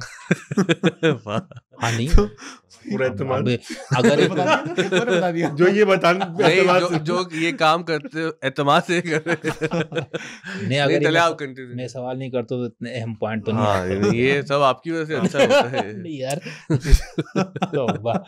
खैर बहुत शुक्रिया जी। तो दूसरी बात ये, फिर मैंने प्लानर डिजाइन किया, उसका था माय डेली प्लानर। क्या आप अपनी ज़िंदगी को ऑर्गेनाइज करना चाहते हैं तो प्लानर में लिखें। हाथ से लिखने का एक अलग इम्पैक्ट होता है। तो फिर हमने 5वीं जो हमारी पब्लिकेशन थी वो थी, अब वो भी देखें, एक हमारा एक सिस्टम था पेरेंटिंग का, उसका नाम है स्टूडेंट डेली प्लानर। और उसके बाद पेरेंट्स के लिए एक चेकलिस्ट भी थी कि बच्चों से तो आप ये भरवा रहे हैं प्लानर, खुद ये 10 काम कर रहे हैं नहीं कर रहे हैं। मिसाल के तौर पर आज अगर आप बच्चे से कह रहे हैं कि रीडिंग करो, तो आपने रीडिंग की। आप कह रहे हैं कि बच्चों से कि लड़ना नहीं चाहिए, तो आपने किसी बात पे, अच्छी बात पे अप्रिशिएट किया, किसी फैमिली मेम्बर को, अपने लाइफ पार्टनर को, वगैरह 10 चीज़ें हमने इस तरह दी हैं। तो उसके साथ साथ एक चेकलिस्ट भी थी, और फिर उसके बाद हमने एक गाइड बुक भी थी उसके साथ। तो ये 5 पब्लिकेशन थी। तो आज मैं जो कराची आया हूँ वो मैं आया हूँ अपनी 6ठी बुक के सिलसिले में। उसका नाम है माई मदर्स डायरी। हम ये समझ रहे हैं कि जैसे आपका एक सवाल था कि हम माँ के पास बैठे तो सवाल क्या करें, बच्चियाँ भी ये सवाल करती हैं, बच्चे भी ये सवाल करते हैं। जैसे आपने कहा ना बच्चों से क्या सवाल करें, बच्चे परेशान हैं, हम माँ बाप से सवाल क्या करें, बात क्या करें। तो 208 सवाल हमने जमा किए हैं, और 52 वीक्स का एक समझ लें एक पूरा प्रोग्राम है। 52 नशिस्तें हैं। आप हर हफ्ते 4 सवाल अपनी वालदा से कीजिए और उनके ज़िंदगी के तजुर्बात उनसे पूछिए। अगर कोई आपकी किताबें खरीदना चाहे तो वो कैसे दस्तयाब हो सकती हैं, कहाँ से मिलेंगी? ये सारी किताबें ऑनलाइन होती हैं, हाँ, तो आप ये कि नंबर दे सकते हैं हमारा, जी। उस पर भी रब्ता कर सकते हैं। तो आप वो घर घर डिलीवरी हो जाती हैं किताबें वो तो? वहाँ तो ऑनलाइन ही होता है सारा, बस वो सिर्फ अपना एड्रेस भेज दें। हाँ, तो बाकी किताबें काम पहुँच हमारा जाती है। किताबें पहुँच जाती ना, हाँ, नहीं किताबें, देखने वाले बिल्कुल, बिल्कुल, बिल्कुल। बहुत-बहुत शुक्रिया। मैं भी इसमें ज़ाहिर है कि ये मौज़ूअ इतना वसी है, इसमें इतनी ज़्यादा तशनगी बाकी है कि उसमें मज़ीद आपसे गुफ्तगू होनी चाहिए, बल्कि हम कोशिश करेंगे जब आप अगली दफ़ा कराची आएँ, तो इंशाल्लाह। ज़रा कोई मरबूत तरीके से कुछ चीज़ें आपसे ऐसे भी रिकॉर्ड करवा लें, तो हमारे बिल्कुल, हाँ, ज़ाहिर है कि यहाँ पे 3 साढ़े 3 हज़ार बच्चे हमारे पास पढ़ रहे हैं। 6 बच्चे शिगरी साहब के हैं, 3 उनके हैं, 3 हैं मेरे भी, बस 3 ही गिने अब, 6,500 तो हो 6,500 हो गए। तो इन सब लोगों के लिए तो बहुत शुक्रिया शिगरी साहब, आपने बड़े अच्छे सवालात किए। आप बहुत देर से गुफ्तगू शुरू करते हैं, असल में उमर गुल की तरह डेथ बॉलर की तरह आते हैं।